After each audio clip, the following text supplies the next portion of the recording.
présente. Vous voyez, j'ai une bière en avant de moi. C'est juste pour vous dire, vous montrer que c'est pas parce qu'on s'entraîne qu'il faut se carencer dans des trucs comme ça de la vie qui nous font plaisir. Alors, je me présente un petit peu plus, je dirais, précisément pour que vous puissiez voir mon cheminement et voir que l'entraînement, ça s'adresse à tout le monde. J'ai 40 ans.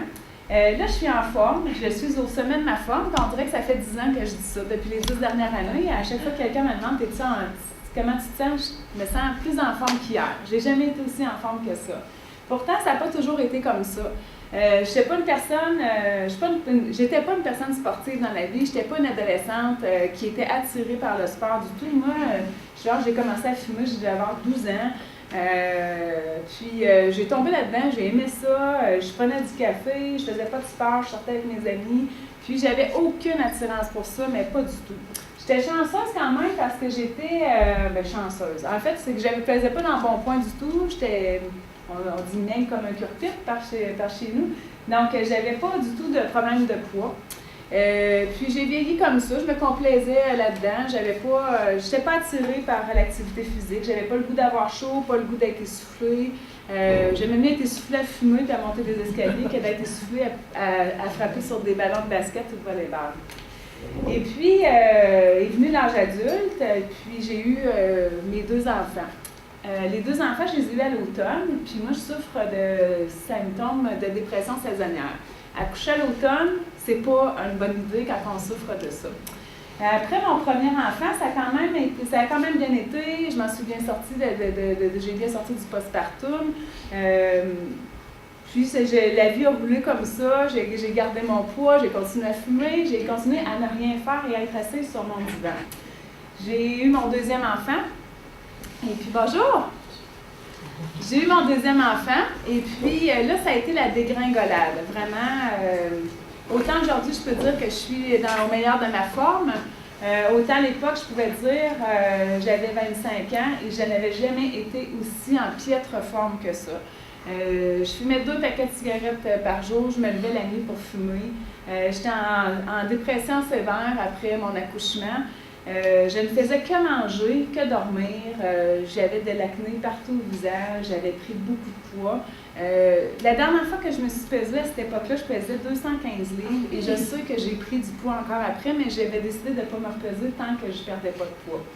Donc, ça a été des années moches dans ma vie, des années où, même à cette époque, même si je trouvais ça moche, ça ne me passait même pas par la tête de bouger. C'était trop, je voyais ça inaccessible. Je me disais, j'ai trop de choses à changer, il y a trop de choses, trop d'efforts à mettre, ça me décourageait. Puis je me souviens, j'arrivais au bureau le matin, puis avec une de mes collègues qui était en surcharge pondérale aussi, on s'amusait à compter notre IMC. Puis là, je comptais ça, puis je voyais que pour tomber dans mon poids santé, il fallait que je perde 65 livres. C'est décourageant, hein, Là, je me disais, mon Dieu, je ne réussirai jamais ça. Fait qu'au lieu de mijoter à comment je pourrais faire pour me mettre en mouvement, bien, on allait acheter des beignes, puis on mangeait des beignes à notre pause, puis là, on se sentait réconforté d'avoir fait ça. Puis un jour, j'étais dans la baignoire avec ma fille Sacha, qui avait 3 ans à l'époque, elle a 15 ans aujourd'hui. Donc, j'étais dans la baignoire avec Sacha, puis on avait une baignoire qui était un petit peu plus profonde que les baignoires en général. Puis quand je suis arrivée pour sortir du bain, Sacha, elle se lève debout, sort du bain, tout ça.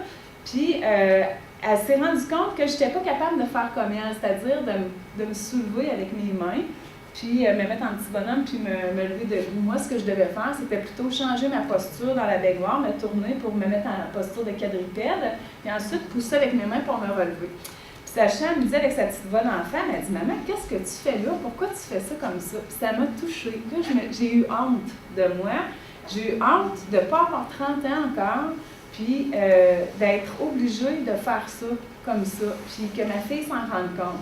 Cette fois-là, Sacha, je pense qu'elle n'est pas consciente de ça, là, mais c'est à partir de là qu'il y a un cheminement qui s'est fait dans moi. Je me suis dit, moi, je ne veux pas montrer ça à mes enfants. C'est pas ça que je veux leur démontrer comme valeur, puis c'est pas vrai que j'ai même pas 30 ans, puis je me sens moche comme ça. Puis à partir de là, le cheminement s'est installé, puis j'ai parti sur une longue croisade. Je suis encore dans ma croisade, Mais j'ai complètement changé mon mode de vie. Au départ, c'est sûr que je l'ai pas mentionné à personne, que j'avais cette réflexion-là, parce que je ne voulais pas me faire agacer. Si je vivais un échec, je ne voulais pas que les gens me leur notent. C'est un peu comme quand on arrête de fumer, hein. On ne le dit pas trop au début, parce que si jamais on fume, ben, au moins il n'y a pas personne qui va nous achaler, personne ne savait qu'on désirait arrêter. Donc c'était le même principe. À cette époque-là. Donc, j'ai commencé à changer mon mode de vie un peu en passant par la nutrition parce que c'était à peu près juste ça que je pouvais faire à cette époque-là. Puis, quand je parle de nutrition, je n'avais aucune connaissance en nutrition. Donc, la seule chose que je me permettais de faire, puis que je pouvais faire, c'était de couper mes portions en deux. Fait que, comme j'avais un appétit de bûcheron, je prenais mon assiette, je faisais mon assiette, puis je coupais en deux. Puis, la moitié de mon assiette, c'était mon lunch du lendemain au bureau, puis l'autre moitié, c'était ce que je mangeais là. Puis c'était pas des choses saines qu'il y avait dans mon assiette, parce que chez nous, on aimait ça la saucisse hot dog, on aimait ça les frites, on aimait ça les pogos, les croquettes de poulet, les lasagnes avec beaucoup de fromage, c'était des choses qui faisaient partie de notre vie. Donc c'est ça, mais je diminuais quand même ma portion. Fait que rapidement, je m'étais fait un petit tableau que j'avais caché dans mon garde-robe, puis j'avais mis mon poids de départ. J'avais mis à 215 livres parce que c'est le dernier poids que j'avais pris. Puis, j'avais fait un tableau qui partait du mois de février, puis qui se rendait, je pense, jusqu'en décembre de la même année. Puis moi, je me disais, j'aimerais ça qu'en décembre, à la fin du mois de décembre, j'aie perdu une dizaine de livres. Puis, j'ai été vraiment encouragée parce que juste à faire les efforts de couper mes portions en deux, rapidement, en 3 mois, j'ai perdu 15 livres. Et là, j'étais encouragée, puis je me sentais vraiment mieux. Je me sentais plus légère, puis tu sais, je mangeais moins, j'étais plus légère, puis j'ai commencé à m'intéresser un petit peu plus aux légumes, puis aux fruits, puis à transmettre d'autres choses à mes enfants que la malbouffe.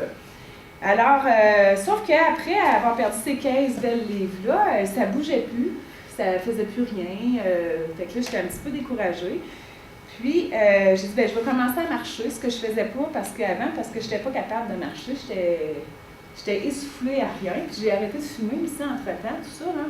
Mais là, j'ai dit, je vais m'essayer, je vais marcher, je habiter au domaine Somerset dans ce temps-là, je vais marcher, je vais faire le tour du domaine, puis j'ai commencé à faire ça, ça allait bien. Puis, même plus que ça, c'est que je sentais que j'avais plus de vie. Je sentais que le fait de bouger, non, ça n'allait pas me fatiguer, ça allait plutôt m'apporter de l'énergie. Puis, ma fille, Sacha, se faisait garder chez quelqu'un, ici à Plessis-Ville. Je peux la nommer parce qu'elle sait que je la nomme toujours quand je parle de ça. Mais elle se faisait garder chez quelqu'un qui s'appelle José Brochu à Plessis-Ville. Puis José, quand j'ai commencé à faire garder ma fille chez elle, elle avait le même format que moi, c'est-à-dire qu'elle était en surcharge pondérale. Puis, tranquillement, à chaque matin, je vais porter Sacha chez elle. Puis, il me semble que dans la dernière année, je l'ai vue fondre, je l'ai vue s'épanouir. Elle était très jolie, puis tout ça. Je lui ai demandé, mais qu'est-ce que tu fais? Pourquoi tu as perdu du poids comme ça? Puis là, elle m'explique qu'aux petites heures du matin, pour pas que personne la voie, elle allait marcher, courir entre les stops et tout ça. Fait que là, je me suis dit, je suis pas plus folle qu'elle, je vais faire la même affaire. Donc, je suis partie le matin, je partais très tôt le matin, j'allais marcher, puis quand j'arrivais à un stop, je me disais, oups, je vais accélérer jusqu'à l'autre stop. J'ai commencé à faire ça comme ça, puis à un moment donné, bien, non, j'allongeais les stops. Au lieu de courir d'un stop à l'autre, je courais d'une rue à une autre rue. Je sautais des rues, puis là, je voyais les bienfaits que ça avait sur mon corps, je voyais que j'avais recommencé à perdre du poids. Donc, je me suis inscrite dans un gym aussi. J'ai pas aimé ça, c'était pas fait pour moi, mais j'avais pris un engagement de 3 mois. J'ai dit, je vais faire mon engagement de 3 mois, puis ensuite, je verrai qu'est-ce que je fais. J'ai terminé ma période au gym, et là, j'étais dans le néant un peu. Je ne savais pas trop où m'en aller. J'avais changé mon alimentation, je m'étais entraînée un peu, mais pour moi, mes connaissances s'arrêtaient là. Et puis, à un moment donné, ben, j'ai vu une carte d'affaires ici en ville j'étais pour dire d'un Alexandre, c'est parce qu'il s'appelait Alexandre, ouais. Excusez-moi. J'ai vu une carte d'affaires d'un entraîneur privé. Puis, moi, dans ma tête, les entraîneurs privés, c'était à Hollywood qu'on se payait ça. C'était à Los Angeles, ça coûtait une fortune, puis moi, je ne pouvais pas m'offrir ça. Mais j'ai dit, je vais appeler. J'ai dit, s'il laisse ses cartes à Plessis-Ville, parce que peut-être qu'on est capable de s'offrir ça. J'ai téléphoné, j'ai rencontré cette personne-là. Puis, là, j'ai eu un coup de cœur. Vraiment, je me suis dit, ah, ben là, j'avais l'impression de me faire prendre en main. Il y a quelqu'un à qui j'expliquais mes objectifs. Puis, qui me disait, ben moi, là, pour tant de rencontres, je te prends en main, je t'accompagne, je te fais des programmes d'entraînement, puis je m'enligne vers tes objectifs. À cette époque-là, je courais même pas, je faisais peut-être, je courais même pas 1 kilomètre d'affilée. Mais cet entraîneur-là m'a demandé, Karine, j'aimerais ça que tu me fixes 3 objectifs. Un à court terme, un à moyen terme, un à long terme. Puis là, j'étais encore en un bon point. Mais dans la vie, moi, j'ai une de mes qualités, c'est que je suis déterminée. Fait qu'il n'y a pas rien qui m'arrêtait. Puis là, j'ai dit, OK. J'ai dit, à cette époque-là, j'avais 32 ans. J'ai dit, bon, ben, à 33 ans, je veux faire 5 km. À 34 ans, je veux faire 10 km. À 35 ans, je veux faire un demi-marathon. Puis à 40 ans, je veux faire un marathon. Fait que j'avais fixé mes objectifs. Il me restait juste à m'entraîner pour y arriver. Finalement, j'ai rencontré cet entraîneur-là, il me donne des plans d'entraînement. Et puis, 3 mois après, j'avais fait mon 5 km. 6 ou 7 mois plus tard, j'avais fait mon 10 km. L'année d'après, j'avais fait mon 21 km. Puis, j'ai fait mon premier marathon, j'avais 37 ans. Fait que j'ai rencontré tous les objectifs.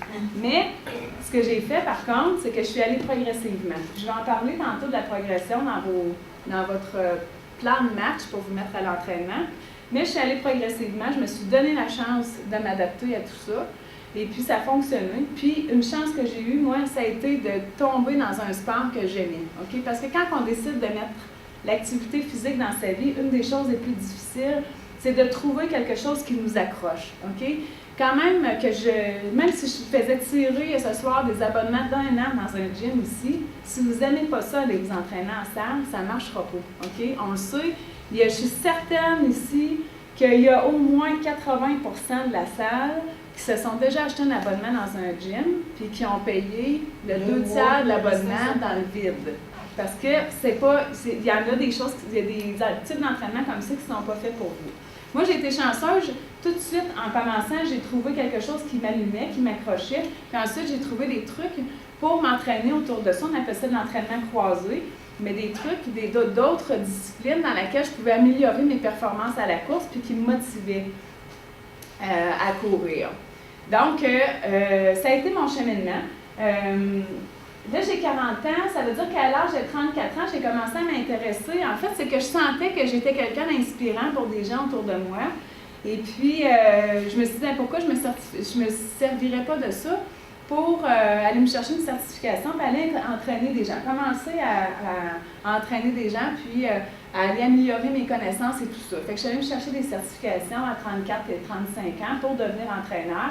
Puis maintenant, je suis certifiée depuis 2010 et je pratique depuis 2009. J'ai une bonne clientèle, elle sait que je vais maintenant œuvrer à temps plein là-dedans à partir de cet été, mais j'en ai fait vraiment une passion. On peut changer l'image. Je vais juste vous montrer. Ça ici, c'est en 1998. OK? Je ne sais pas mon poids exact, mais je faisais moins de 125 livres, OK? Sur cette photo-là. Celle-là du milieu, c'est à peine 3 ans plus tard. OK? C'est fou que j'étais pas dans une bonne période du tout. Puis j'ai pris beaucoup de poids. Je n'étais pas bien du tout. Mais je me suis reprise en main, puis vous voyez, moi quand je montre ces photos-là, ce qui me marque souvent, c'est que je trouve tellement que j'ai l'air heureuse sur la dernière. Je trouve que j'ai l'air bien. On voit que j'avais commencé à m'entraîner. C'était pas juste une question de nutrition, mais c'était une question de mode de vie, d'équilibrer mes choses, de mieux dormir, de mieux manger, de bouger de façon plus régulière. On peut sauter à l'autre. Et puis là, ça, c'est des photos qui sont plus récentes. Puis quand je vous dis, là, il me semble que on le voit, hein, là j'ai 40 ans, puis il me semble que j'ai ma photo, puis j'ai l'air le plus en forme sur celle-là. Fait que c'est pas une question d'âge, c'est vraiment une question de progression.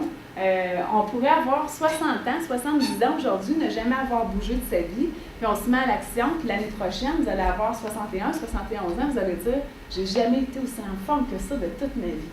Parce que vous avez passé une année à prendre soin de vous. Donc, on peut avancer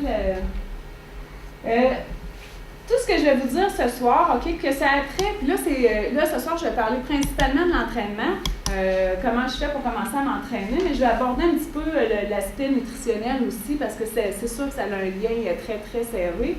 Mais que ce soit au point de vue de la nutrition ou que ce soit au point de vue de l'entraînement, il y a 4 choses à toujours garder en tête. Vous devez planifier, structurer, équilibrer, puis vous permettre de progresser lentement. Si vous passez à côté d'un de ces 4 trucs-là, c'est un échec. C'est assuré qu'il va y avoir un échec.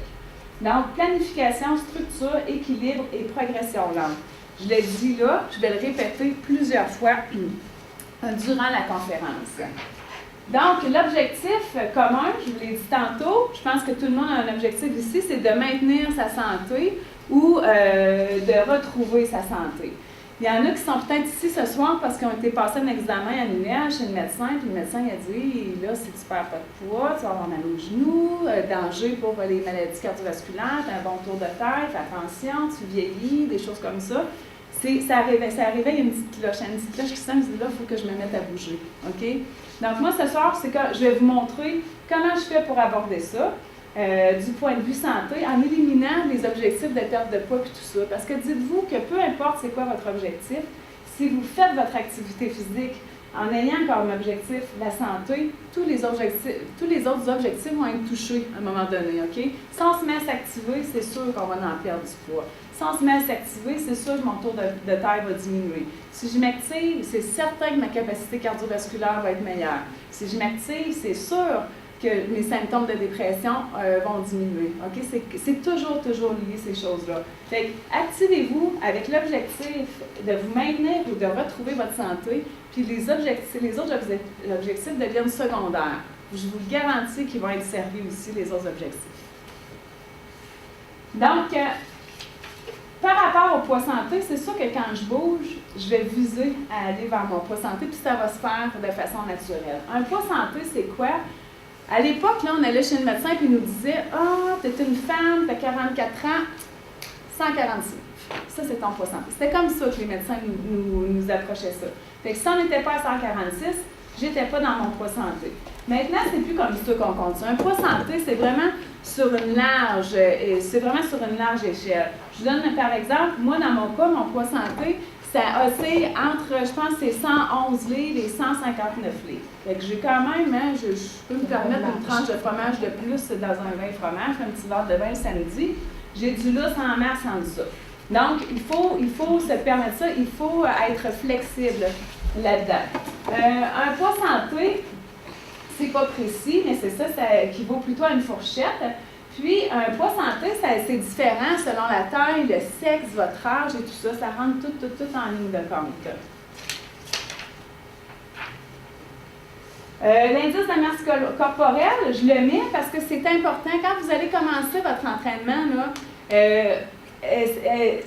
tantôt, on va en parler, parce que quand on commence un entraînement, il faut faire une évaluation, un bilan de santé, OK? Parce qu'il faut avoir une référence. Je m'entraîne pour rien, là, ou ben non, je m'entraîne pour améliorer des trucs chez moi. Puis une des choses qui va changer, c'est votre indice de masse corporelle. L'indice de masse corporelle, c'est directement relié à votre santé, OK? Santé cardiovasculaire, vos risques de maladies en général sont reliés à votre indice de masse corporelle. Donc, on va essayer de se situer entre 18,5 et 24,9. Ça, sur Internet, vous avez plein de sites qui vous le comptent. OK? Vous entrez votre sexe, votre taille, votre poids, votre circonférence de taille, pouf, le chiffre sort, c'est magique. Puis là, on sait, OK, je suis dans des risques accrus de maladie. Est-ce que je suis à faible risque? Est-ce que je suis à risque élevé? Puis là, à partir de là, on sait, bon, ben c'est correct, je suis dans la bonne échelle, dans la bonne fourchette. Donc, je peux me calmer, je peux faire des entraînements qui ciblent moins la perte de poids. Mais si je suis dans une échelle qui est dans le accru ou dans le élevé, mais là, je vais peut-être m'organiser avec mon entraîneur pour viser des entraînements qui vont vraiment toucher à la perte de poids. Donc, l'IMC, c'est un bon truc à calculer avant de débuter son entraînement. Ça va devenir une référence pour vous. Tour de taille, évidemment. Vous savez que c'est directement lié au gras abdominal. Le gras abdominal, ça enveloppe les organes. C'est dangereux pour les maladies cardiovasculaires. Donc, c'est une bonne leçon à prendre. Messieurs, à partir de 50 ans, vous savez, on devient bedonnant. Donc, il faut y penser. Facile à prendre du tour de taille et moins facile à perdre. Mais lorsqu'on s'entraîne, c'est la première place où est-ce qu'on perd du gras. En fait, c'est tout le temps au gras abdominal. Donc, une notion à retenir, les femmes, on est en danger si on a plus que 88 cm de tour de taille, les hommes 102 cm. Comment je fais pour calculer ça? Un tour de taille, c'est pas ici, c'est pas ici. OK? Un tour de taille, je prends mon nombril, 2 cm au-dessus, je fais une petite trace, je mets mon galon à mesurer ici, j'inspire. À l'expiration, au plus mince, là, je prends mon tour de taille. OK? Chose que je vous dis, là, parce que chez les clients, il y a à peu près 2 clients sur 3 qui font ça. Quand j'expire, mon ventre dégonfle. Mon ventre, il ne gonfle pas, là. Fait que quand j'expire, il faut que mon ventre dégonfle. Puis c'est au plus fort de l'expiration, quand j'ai tout vidé l'air, c'est là que je vais prendre mon tour de taille. Donc, qu'est-ce que je fais? Je veux commencer à m'entraîner. J'ai des problèmes de poids, je veux améliorer ma santé. Mon médecin m'a dit qu'il fallait que je commence à bouger. Il y a des solutions, puis il y a des questions à se poser. Premièrement, qu'est-ce que j'ai le goût de faire? Est-ce que j'ai le goût de faire l'entraînement en groupe? À quelle intensité j'ai envie de m'entraîner? Est-ce que j'aimerais ça faire de l'entraînement en salle? Est-ce que je préférerais faire de l'entraînement à domicile? L'entraînement privé, semi-privé? Semi-privé, ça veut dire à 2, 3, 4 personnes. Est-ce que je voudrais pratiquer un sport? Il y a autant de façons de s'entraîner qu'il y en a décrites là. Il y en a encore plus. OK? L'entraînement, ça ne veut pas juste dire aller lever des poids dans une salle. L'entraînement, ça ne veut pas juste dire d'aller lever des poids dans une salle ou d'aller faire du tapis roulant durant 1h30 dans une salle d'entraînement. L'entraînement, ça peut être s'adonner à faire du badminton 2 ou 3 fois par semaine. Ça peut être d'aller faire de la raquette l'hiver quelques fois par semaine. Ça peut être de m'inscrire dans des cours de groupe à des différentes intensités. Donc, il faut un peu y aller avec ses intérêts. Si je suis quelqu'un qui n'aime pas ça travailler, si je suis quelqu'un qui n'aime pas ça être avec des gens, bien, je ne vais certainement pas m'inscrire dans un cours de groupe, OK? Parce que dans le cours de groupe, les gens s'agacent, ils se parlent, tout ça. Par contre, l'entraînement en salle, peut-être que ça serait une bonne place pour vous. L'entraînement privé aussi, à la maison ou au domicile de l'entraîneur, ça peut être une belle solution. Moi, j'aime ça m'entraîner avec mes amis proches. Bien, pourquoi vous ne payez pas d'entraînement semi-privé? Ça peut être une belle solution aussi. Donc, il faut penser on détermine un peu nos intérêts, puis ensuite de ça, on part de là pour y aller vers notre plan d'entraînement. Je vous ai dit tantôt, planifier, structurer, équilibrer et progresser lentement. Planifier. Pourquoi il faut que je planifie mes entraînements? Vous avez décidé de commencer l'entraînement. Mettons que j'ai décidé de m'inscrire dans un gym. OK, je suis inscrite. Fait que là, on est lundi. Lundi, il y a une grosse fin de semaine. La journée au bureau était difficile. Non, je ne pas à soir. On arrive à mardi. Non, j'avais oublié le rendez-vous de ma fille chez le dentiste. Je ne peux pas aller, mais je ne peux pas y aller. C'est mercredi. Non, j'avais un examen à l'université, là, ça ne marche pas. OK? Ça risque d'arriver tous les jours de la semaine. Planifier, pourquoi je planifie? Parce que quand je planifie, c'est comme si je me donne un rendez-vous. C'est inscrit dans mon agenda, mardi soir, 18h, je m'en vais au gym m'entraîner. J'ai payé mon abonnement, il faut que je m'en serve, là. Donc, si je l'inscris dans mon agenda, si mon amie m'appelle pour aller prendre un verre avec elle mardi soir à 18h, non, je ne peux pas. Écoute, j'irai à 19h30, mais à 18h, je ne peux pas, je suis occupée. OK? C'est inscrit, ça ne se déplace pas. Il faut vraiment, vraiment le planifier. Le planifier, ça va vous donner l'obligation d'y aller. C'est comme un rendez-vous chez le dentiste, c'est comme un rendez-vous pour son prêt hypothécaire, c'est inscrit et on y va. Comment je fais pour faire ça? Je prends un agenda, je prends une feuille, j'inscris ça sur mon frigo, j'inscris ça dans mon cellulaire, mais servez-vous de moyens concrets, OK, pour aller l'écrire. Pas juste vous le dire dans votre tête, il faut que ce soit concret. Quand vous sortez de chez le dentiste, il vous donne une carte d'affaires avec le prochain rendez-vous décrit dessus, puis qu'est-ce que vous faites rendu chez vous? Vous l'écrivez sur votre calendrier. C'est la même chose quand vous faites votre entraînement. Quand on veut s'adonner un sport, il faut le planifier absolument, l'écrire à quelque part. Quand? Moi, chez nous, là, ça se passe le dimanche. Le dimanche, là, chez nous, on planifie les repas de la semaine, on fait l'épicerie, on cuisine pour la semaine, puis on planifie les moments où est-ce qu'on va aller courir, où est-ce qu'on va aller s'entraîner. Fait que le camp, ça vous appartient, mais réservez-vous un moment dans la semaine pour la faire, cette planification-là. Puis il y a la règle du 3 fois semaine. Quand je planifie mes entraînements, je planifie toujours mes entraînements au minimum 3 fois par semaine, OK? Pourquoi? Parce que quand que je me mets à l'entraînement, si je ne m'entraîne pas au minimum 3 fois par semaine, je vais choquer mon corps à chaque fois que je vais l'exercer. Ça veut dire que mon corps va toujours être en adaptation. Je n'ai jamais, il sera toujours en train de s'adapter, mais il ne sera jamais adapté. Les risques de blessures sont très élevés lorsqu'on ne s'entraîne pas au moins 3 fois par semaine. Moi, des fois, j'ai des clients qui me disent « Ah oui, moi, je suis en forme, je cours une fois par semaine, le dimanche, je fais 21 km. » T'es bon de faire 21 km, mais tu cours juste une fois par semaine. Tes risques de blessures sont exponentiels. Je préfère avoir un client qui me dit « Moi, je m'entraîne 3 fois par semaine, tel jour, tel jour, tel jour, mais je fais juste 20 minutes. » Mais j'aime mieux avoir le 20 minutes de cette personne-là que d'avoir le 21 km une fois par semaine de l'autre personne. OK? La personne qui s'entraîne 3 fois par semaine, 20 minutes, s'entraîne mieux que celle qui court 21 km une fois par semaine. Structuré.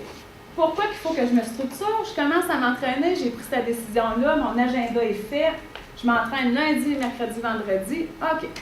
Si je ne suis pas structurée, là, on se rappelle que j'ai décidé d'aller dans un gym, mais je vais arriver dans le gym, je vais regarder les choses, puis là, je ne saurais pas quoi faire. Fait que quand on ne sait pas quoi faire, on fait n'importe quoi, on regarde quelqu'un d'autre, OK, lui, il fait ça, je vais aller faire ça, je pense. Fait que là, je vais aller sur la machine, sur son équipement, je vais faire ce qu'il fait, sans savoir c'était quoi ses objectifs à cette personne-là. Peut-être qu'on n'a pas du tout les mêmes objectifs, elle puis moi. Mais comme je ne sais pas quoi faire, c'est ça que je vais faire.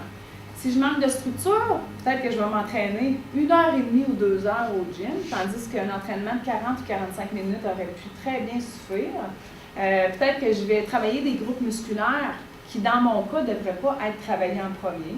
Peut-être que je vais faire des entraînements qui sont complètement à l'envers, c'est-à-dire que, vous savez, dans les entraînements, il y a un principe, on entraîne toujours les gros muscles avant d'entraîner les petits muscles. Mais quelqu'un qui n'est pas structuré, quelqu'un qui n'a pas cette connaissance-là, va faire des biceps parce que c'est facile, tout le monde sait faire des biceps. Quand j'arrive dans un gym et je ne sais pas quoi faire, je prends des poids et je fais des biceps. Mais les biceps, c'est les derniers muscles que je vais entraîner dans mon gym normalement. Donc, il faut se structurer un plan d'entraînement. Pour ça, c'est sûr qu'il y a de l'aide. Vous avez le droit, vous pouvez aller chercher de l'aide professionnelle d'un entraîneur ou d'un employé du gym qui va vous aider, puis qui va vous pister, puis qui va vous aider à structurer tout ça. Pour avoir une bonne structure, évidemment, il faut que j'aille déterminer mon objectif. Mon objectif d'entraînement, moi, on l'a dit tantôt, on avait pas la perte de poids, on avait maintenir sa santé.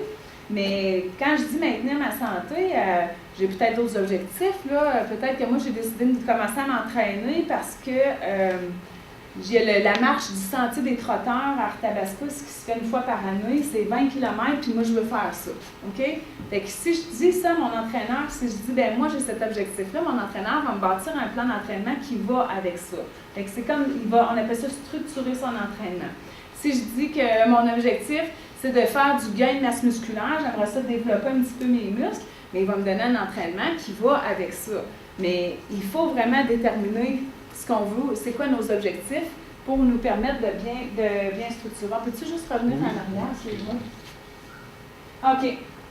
Ah ben non, c'est beau, je voulais juste savoir si j'avais perdu un point, mais on est correct. Ensuite, équilibrer. Quand on commence à s'entraîner, là j'ai pris la décision, je commence à m'entraîner, je suis full motivée, j'ai été m'acheter un kit d'entraînement, j'ai des belles chaussures, mes pantalons, tout est correct. J'arrive au gym, et puis là, j'aime ça, je viens de m'inscrire, j'ai pris un abonnement d'1 an parce que je suis vraiment motivée, tu sais, je vais prendre 1 an d'abonnement. Et puis là, ben, je vais y aller lundi, mardi, mercredi, jeudi, vendredi, samedi, dimanche. Tous les jours, parce que je suis vraiment motivée, tu sais, j'aime ça, puis je trouve que ça me fait du bien, puis tout ça. Mais ça, on appelle ça un buzz de motivation, OK? Un boom de motivation. On voit ça fréquemment, qu'on soit en salle ou ben non, qu'on soit en entraînement privé. Faites attention à ça, OK? On manque d'équilibre quand on fait ça, puis le déséquilibre est causé par le surplus de motivation. Apprenez à gérer votre motivation. Je suis motivée, je vais aller m'entraîner, OK? Là, on prend un petit respire. Comment je vais faire pour m'entraîner de façon équilibrée? On a dit tantôt 3 fois par semaine, c'est le minimum. Disons qu'on peut se rendre à 4 ou 5 fois, puis on serait correct, mais 6 ou 7 fois, ça serait peut-être un petit peu trop. Une façon aussi déséquilibrée de s'entraîner, c'est de partir sur des entraînements de 1h30, 2 heures, quand on commence à s'entraîner. Si vous vous êtes jamais entraîné de votre vie, puis vous arrivez dans un gym avec des entraînements de 2 heures, d'1h30, 2 heures, ça ne marche pas. C'est sûr que ça ne marche pas. Il y a une progression à installer là-dedans. Équilibrer aussi versus le temps que vous avez disponible. Si je suis une jeune maman qui a des enfants qui vont à l'école, j'ai un mari qui travaille, c'est pas possible, c'est irréaliste de penser que je peux m'entraîner 5 fois par semaine. J'ai des obligations, j'ai des enfants qui vont à l'école, tout ça. Fait que quand je planifie mes choses, il faut que j'en prenne conscience de ça. Tantôt, je disais planifier, on l'écrit concrètement quelque part. Ça va bien si je l'écris dans mon agenda, puis que dans mon agenda, c'est écrit que le mardi soir, il faut que je fasse du maman taxi pour mes enfants qui sont à Poly ou qui ont un cours de danse ou quoi que ce soit. Si ce n'est pas planifié, tous ces trucs-là, c'est sûr que je vais avoir des conflits d'horaire, OK? Donc, équilibrer, ça veut dire utiliser le temps réel qui est disponible dans vos agendas. Moi, je ne peux pas dire que j'ai 1h30 disponible le lundi soir si je sais que finalement, j'ai 45 minutes. Là. Il faut en prendre conscience de ça. Il faut concilier. Quand on se lance dans l'entraînement, il faut garder en mémoire qu'on a d'autres choses. On a le travail, on a la vie de famille, on a l'entraînement, on a les loisirs, on a les enfants. Fait qu'il faut réussir à concilier tout ça pour ne pas tomber dans le piège de « je me garoche là-dedans ». Il faut le motiver, puis au bout de 3 mois, au bout de 3 semaines, on perd tout le monde. Les gens ne viennent plus s'entraîner. Oui. Progresser lentement. Vous connaissez le dicton, on commence en lion, on finit en mouton. Mais c'est le même principe. Si je m'en vais au gym 6 fois par semaine, c'est sûr que vous ne reviendrez pas au bout de 3 semaines. C'est sûr. Je vous dirais même, je mettrais 100$ là-dessus. OK? Ça arrive très, très, très souvent que c'est comme ça. On y va avec notre réalité. C'est quoi ma condition physique? OK? Ma condition physique, elle me permet de m'entraîner comment? C'est pas tout le monde ici. Si je disais à partir de demain, 4 fois par semaine, je vous demande d'aller marcher durant 1 heure de temps. C'est pas tout le monde ici qui a la condition physique actuellement pour faire ça. OK? Fait qu'il faut y aller progressivement. Il faut établir un plan de match pour arriver à faire ça. Il faut tenir compte de nos capacités physiques actuelles et individuelles. Là, il y a la règle du 10 %. Quand je commence à faire une activité, si aujourd'hui je suis en mesure de courir, aujourd'hui je suis en mesure de marcher durant 15 minutes, bien la semaine prochaine, mon objectif, ça va être 15 minutes plus 10 %. OK? Fait que je vais marcher 16 minutes 30. Je vais faire ça durant une semaine, et ensuite de ça, je vais augmenter de 10 %. J'augmente de 10 % par semaine, puis à un moment donné, vous allez arriver à votre heure de marche. Même principe avec les poids. Je suis dans un gym, je m'entraîne pour faire du développement musculaire, de la masse musculaire. Si je commence à 10 livres, la semaine d'après, je vais probablement être en mesure de monter à 11 livres. La semaine d'après, je vais probablement être en mesure de monter à 12 livres. Puis tranquillement, je vais y aller. Mais partir de 10 livres à 20 livres, peut-être que vous allez être capable de le faire, mais peut-être que vous allez finir avec une bursite aussi. OK? Fait pour diminuer les risques de blessure et les risques d'abandon, on vise toujours une progression qui est lente. Puis là, c'est là que je vous dis, méfiez-vous de la motivation, parce qu'elle peut vous jouer des tours. Puis un exemple concret de ça, là, une de mes passions, c'est vraiment la course à pied. Puis j'entraîne beaucoup de gens. Moi, ma passion, en fait, c'est la course à pied et les gens sédentaires. J'aime ça, mettre les gens sédentaires, les gens qui sont en surcharge pondérale, j'aime ça les apporter, les mettre en mouvement par la course à pied, parce que c'est facile à faire, puis les gens ont un succès rapidement. Mais ça arrive très, très, très fréquemment. Je dirais sur un groupe de 30 personnes, il y en a tout le temps un tiers à qui ça va arriver. C'est que les gens sont très motivés et au lieu de suivre le plan d'entraînement, vous savez, au début, quand on commence à courir, on court 30 secondes, on marche 1 minute. On court 30 secondes, on marche 1 minute. On fait ça on répète ça 5 fois. Fait qu'on n'a pas une longue séance de course au début, là. Ça fait à peine 15 minutes au total avec la marche du début, la marche de la fin. Mais il y en a qui disent, 30 secondes, c'est pas assez, je suis capable d'en faire pas mal plus que ça. Là, ils n'écoutent pas. Puis là, sans me le dire, ils vont passer du 30 secondes aux 2 ou 3 minutes de course pour 1 minute de marche. Blessure. Il y en a 10 sur 30 à qui ça va arriver. Blessure qui va survenir. Là, je vous parle de la course, mais ça peut arriver dans n'importe quel sport. Gérer son temps. La défaite numéro 1 des gens pour ne pas s'entraîner, c'est le temps. Je manque de temps. J'ai pas le temps. Je suis débordée, là, ça marche pas. Super mal été, les enfants n'arrêtaient pas de pleurer. Mon chum est arrivé de travailler trop tard. Le matin, je suis bien trop pressée. J'ai de la misère à déjeuner. J'ai les lunchs à faire. Sur l'heure du dîner, oublie ça. Faut que je mange, puis je m'en vais chez nous, puis je reviens. Le temps, c'est la défaite numéro 1, OK? Dites-vous, puis je vous le dis, là, vous n'avez plus le droit, à partir d'aujourd'hui, de dire que vous ne vous entraînez pas parce que vous manquez de temps. Ça n'existe plus, ce n'est pas une défaite pour ne pas s'entraîner. Vous pouvez manquer d'argent pour ne pas vous entraîner au gym, mais c'est pas grave, vous pouvez aller marcher pour faire autre chose, OK? Il n'y a pas beaucoup de défaites valables là, pour nous empêcher de nous entraîner. À vos yeux, il y en a beaucoup des défaites, mais aux yeux d'un entraîneur, il n'y en a pas beaucoup des défaites. Mais le manque de temps, je tenais vraiment à le mentionner parce que ça va être la raison numéro 1. Si vous commencez à vous entraîner puis que vous arrêtez, le manque de temps sera probablement la défaite numéro 1 que vous allez dire à tout le monde de votre entourage. On peut poursuivre. Avant de continuer aussi, je voulais juste mentionner quelque chose. Il n'est pas dans mes acétates. Mais quand on prend la décision de commencer à s'entraîner, on a des ennemis là-dedans, des gens qui vont nous décourager, OK, dans notre processus d'entraînement. C'est plate, mais c'est comme ça. Mais c'est plate, mais en même temps, je trouve que ça nous fait sentir un petit peu plus fort parce qu'on passe à travers ça et on veut leur prouver qu'on est capable de le faire. Mais malheureusement, ces gens-là, c'est souvent des gens qui sont proches de nous, OK? Puis je vous le dis, ils ne font pas ça méchamment, mais ça peut être votre conjointe, un enfant, un collègue de travail, un bon ami qui vous dit ben voyons, tu ne peux pas aller t'entraîner, tu es même trop vieux, ben voyons, tu ne peux pas t'entraîner, tes articulations, tu fais de l'arthrose, de l'arthrite, tu fais ci, tu ne peux pas, c'est dangereux. OK? Ces gens-là, là, ne les écoutez pas. OK? Faites semblant de rien, acquiescez, au pire, entraînez-vous en cachette, mais écoutez-les pas, OK? C'est parce que c'est des gens qui vont vous... Mon chum, il dit souvent ça, c'est des gens qui tirent par en bas, là.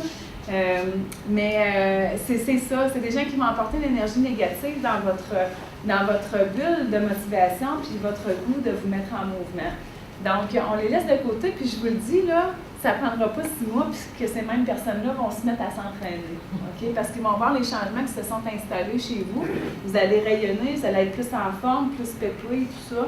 Donc, mais je voulais juste faire une petite parenthèse là-dessus. J'en fais une deuxième. Si vous avez des problèmes d'arthrite, d'arthrose, de spondyloarthrite ou quoi que ce soit, c'est pas vrai que vous ne pouvez pas, vous ne devez pas vous entraîner parce que vous avez ça. Au contraire, sachez que lorsqu'on a des problèmes articulaires comme ça, moins on bouge, plus les articulations se calcifient. OK? Donc, il faut bouger pour se garder fonctionnel le plus longtemps possible dans la vie. Quand je dis bouger, je ne vous parle pas d'aller sauter sur des trampolines durant un heure de temps, mais il y a des façons de bouger qui sont plus douces, qui sont adaptées à votre limitation, je dirais. Puis peu importe votre limitation, vous pouvez vous entraîner. J'apporte toujours le même exemple quand je parle de ça. Moi, j'ai un conjoint qui souffre de spondyloarthrite ankylosante. Okay? Vous savez, M. Bellemare, la bijouterie était comme ça, là. Bon, c'est la même maladie. OK? C'est une maladie qui fait souder les vertèbres du bassin et du cou. Okay? C'est les premières étapes de la maladie. Les vertèbres du bassin se soudent ensemble, toutes les lombaires, la sacro-iliaque. Ensuite, c'est le cou qui est touché. Puis, évidemment, ça atrophie la colonne vertébrale. Donc, mon conjoint, à toutes les années, va faire mesurer sa colonne vertébrale pour voir la progression de la maladie. Puis, à un moment donné, il était sédentaire. Puis, à un moment donné, il s'est mis à bouger. Puis, il a été voir son rhumatologue. Puis, son rhumatologue a remarqué que sa colonne vertébrale n'avait pas rétréci dans la dernière année. Puis il a demandé qu'est-ce qui s'est passé, as-tu fait quelque chose? Puis Danny lui a dit, je vais commencer à courir, je vais commencer à m'entraîner. Ça a été la meilleure décision qu'il a prise dans sa vie. Parce que depuis qu'il a commencé à s'entraîner, sa colonne vertébrale est intacte, elle n'a pas diminué du tout. Donc, je me sers de cet exemple-là parce que ça arrive souvent que les gens vont s'empêcher de s'entraîner à cause de trucs comme ça. Donc, faites-en l'essai, trouvez quelque chose, allez chercher un professionnel, puis trouvez avec lui comment je pourrais faire pour m'entraîner, moi, pour que ça me fasse du bien, pour pas que ça me nuise, puis que ça aide à ma maladie. OK? Dans le fond, que ça diminue, que ça... comment je voulais dire ça? Que ça contribue au fait de ralentir la maladie. C'est ça que je voulais dire. OK. Comment s'entraîner efficacement? On définit son objectif. Qu'est-ce que je veux faire? Est-ce que je veux juste me remettre en forme? Est-ce que je veux perdre du poids? Est-ce que je veux faire du renforcement musculaire? Est-ce que je veux me tonifier? Est-ce que je veux améliorer mon cardiovasculaire? Je veux prendre de la masse musculaire parce que j'ai toujours rêvé de prendre de la masse quand j'étais jeune puis je n'ai jamais pris. Fait que là, je vais faire ça là. Est-ce que je veux définir mes muscles? On voit ça souvent chez les jeunes filles à l'été. L'été s'en vient, oups, les petits maillots, les camisoles, puis on aimerait ça avoir des beaux deltoïdes qui sont pétillants un peu, le garde de fesses. Donc, il faut choisir son objectif là-dedans. À partir du moment où j'ai choisi mon objectif, c'est là que l'entraîneur ou votre plan d'entraînement va commencer à se structurer. Chaque objectif a ses principes d'entraînement.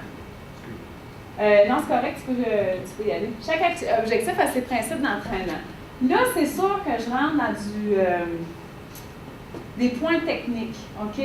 Je vais vous les passer rapidement, juste pour que vous sachiez que quand je vise tel objectif, ma façon de m'entraîner devrait ressembler à ça. OK? Je ne vous demande pas d'apprendre ça par cœur, là, ou quoi que ce soit.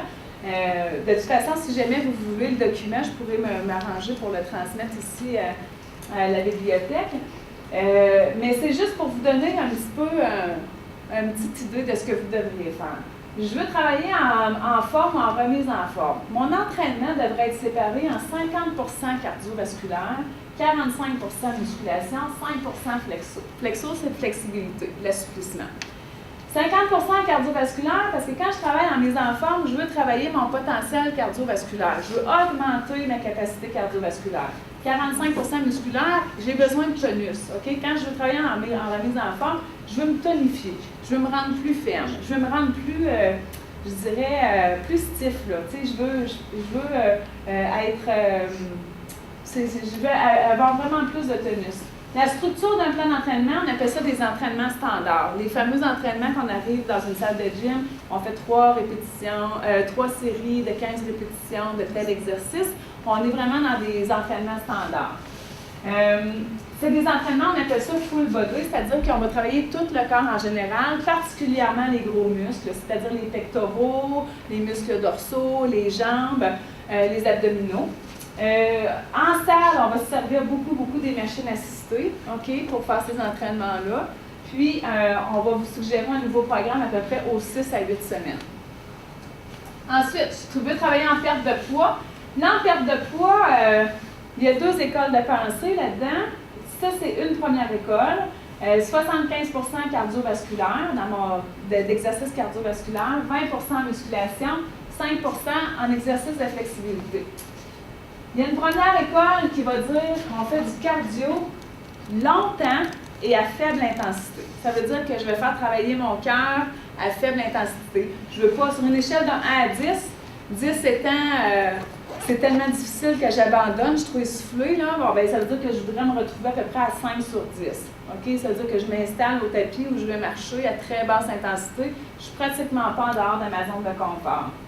On va faire de la musculation des gros muscles principalement. Pourquoi? Parce que les gros muscles, vous savez le principe de musculation, je muscle mes muscles, je vais créer des micro-déchirures dans mes muscles. Puis ensuite, mes muscles vont travailler durant 24 heures de temps pour se réparer. Lorsque mes muscles travaillent pour se réparer, mon corps s'active et dans tout ce que je fais dans mon quotidien, mon corps va dépenser plus de calories, OK? Parce que je vais avoir augmenté la rapidité de mon métabolisme de base. C'est pour ça que quand je suis en perte de poids, je vais travailler juste des gros muscles pour créer le plus de micro-déchirures possible dans mes muscles, pour accélérer le métabolisme de base de mon corps. Il y a une faible progression des charges. Ça veut dire que quand je travaille en perte de poids, ça a peu d'importance que je sois capable de lever 50 livres ou 100 livres. Je ne chercherai pas à me rendre à 100 livres. Si je suis correct à 50, je vais y aller à 50 parce que ce n'est pas ça l'important. On se sert aussi des machines assistées, puis on suggère un nouveau programme aux 6 à 8 semaines dans ce cas-là aussi. Pour faire du renforcement musculaire, bien, c'est sûr que la majeure partie, on va le passer sur la musculation. On va faire du cardio à courte et à intensité modérée. On va musculer les principaux groupes musculaires, mais pas nécessairement les plus gros, mais les principaux, dos, pectoraux, jambes, épaules, bras. Il y a une progression conservatrice des charges, ça veut dire que je vais augmenter mes charges, mais pas dans le but d'atrophier mes muscles, juste dans le but de les rendre plus forts. Machine assistée ou des systèmes de poulies. Là, c'est tout le temps quand on est en salle que je parle, parce que chez nous, c'est pas comme ça qu'on procède, mais je vais vous montrer tantôt avec quoi vous allez vous entraîner. Puis, le nouveau programme aux 5-6 semaines. Amélioration du cardio. Je veux travailler mon cardiovasculaire parce que c'est ça, moi, ma limitation. Mais on va faire 100% en cardio ou 50% cardio, 50% muscu. Sauf que quand je travaille en muscu et cardio en même temps, on va faire ce qu'on appelle de l'entraînement en circuit. Entraînement en circuit, je vais faire des exercices musculaires, je vais les combiner à des exercices cardiovasculaires, je vais faire monter mes pulsations cardiaques très hautes, je vais les faire descendre très basses. Le fait de faire ça, des intervalles cardiovasculaires, ça exerce mon cœur à travailler plus vite, plus fort et avec endurance. Fait que ma santé cardiovasculaire va être améliorée beaucoup. Entraînement, je vais vous donner un exemple. Entraînement en circuit, là, c'est comme si je disais, OK, on s'installe au sol, on fait 20 push-ups le plus vite possible, on se lève debout, on fait 20 jumping jacks le plus vite possible, on retourne au sol, 20 push-ups le plus vite possible. C'est ça, je vais travailler musculairement, mais mon cardiovasculaire va en manger une shot aussi, là. Donc, c'est ça l'entraînement en circuit. Entraînement en circuit, c'est fait pour le cardio. Ça peut ou pas de temps de repos. Dans un entraînement en circuit, on ne se repose jamais. OK? Les exercices s'enchaînent un après l'autre. Les seuls temps de repos qu'on a, c'est le temps de prendre une gorgée d'eau, de replacer son tapis, de prendre son matériel puis de repartir. Fait que c'est même pas 30 secondes de temps de repos.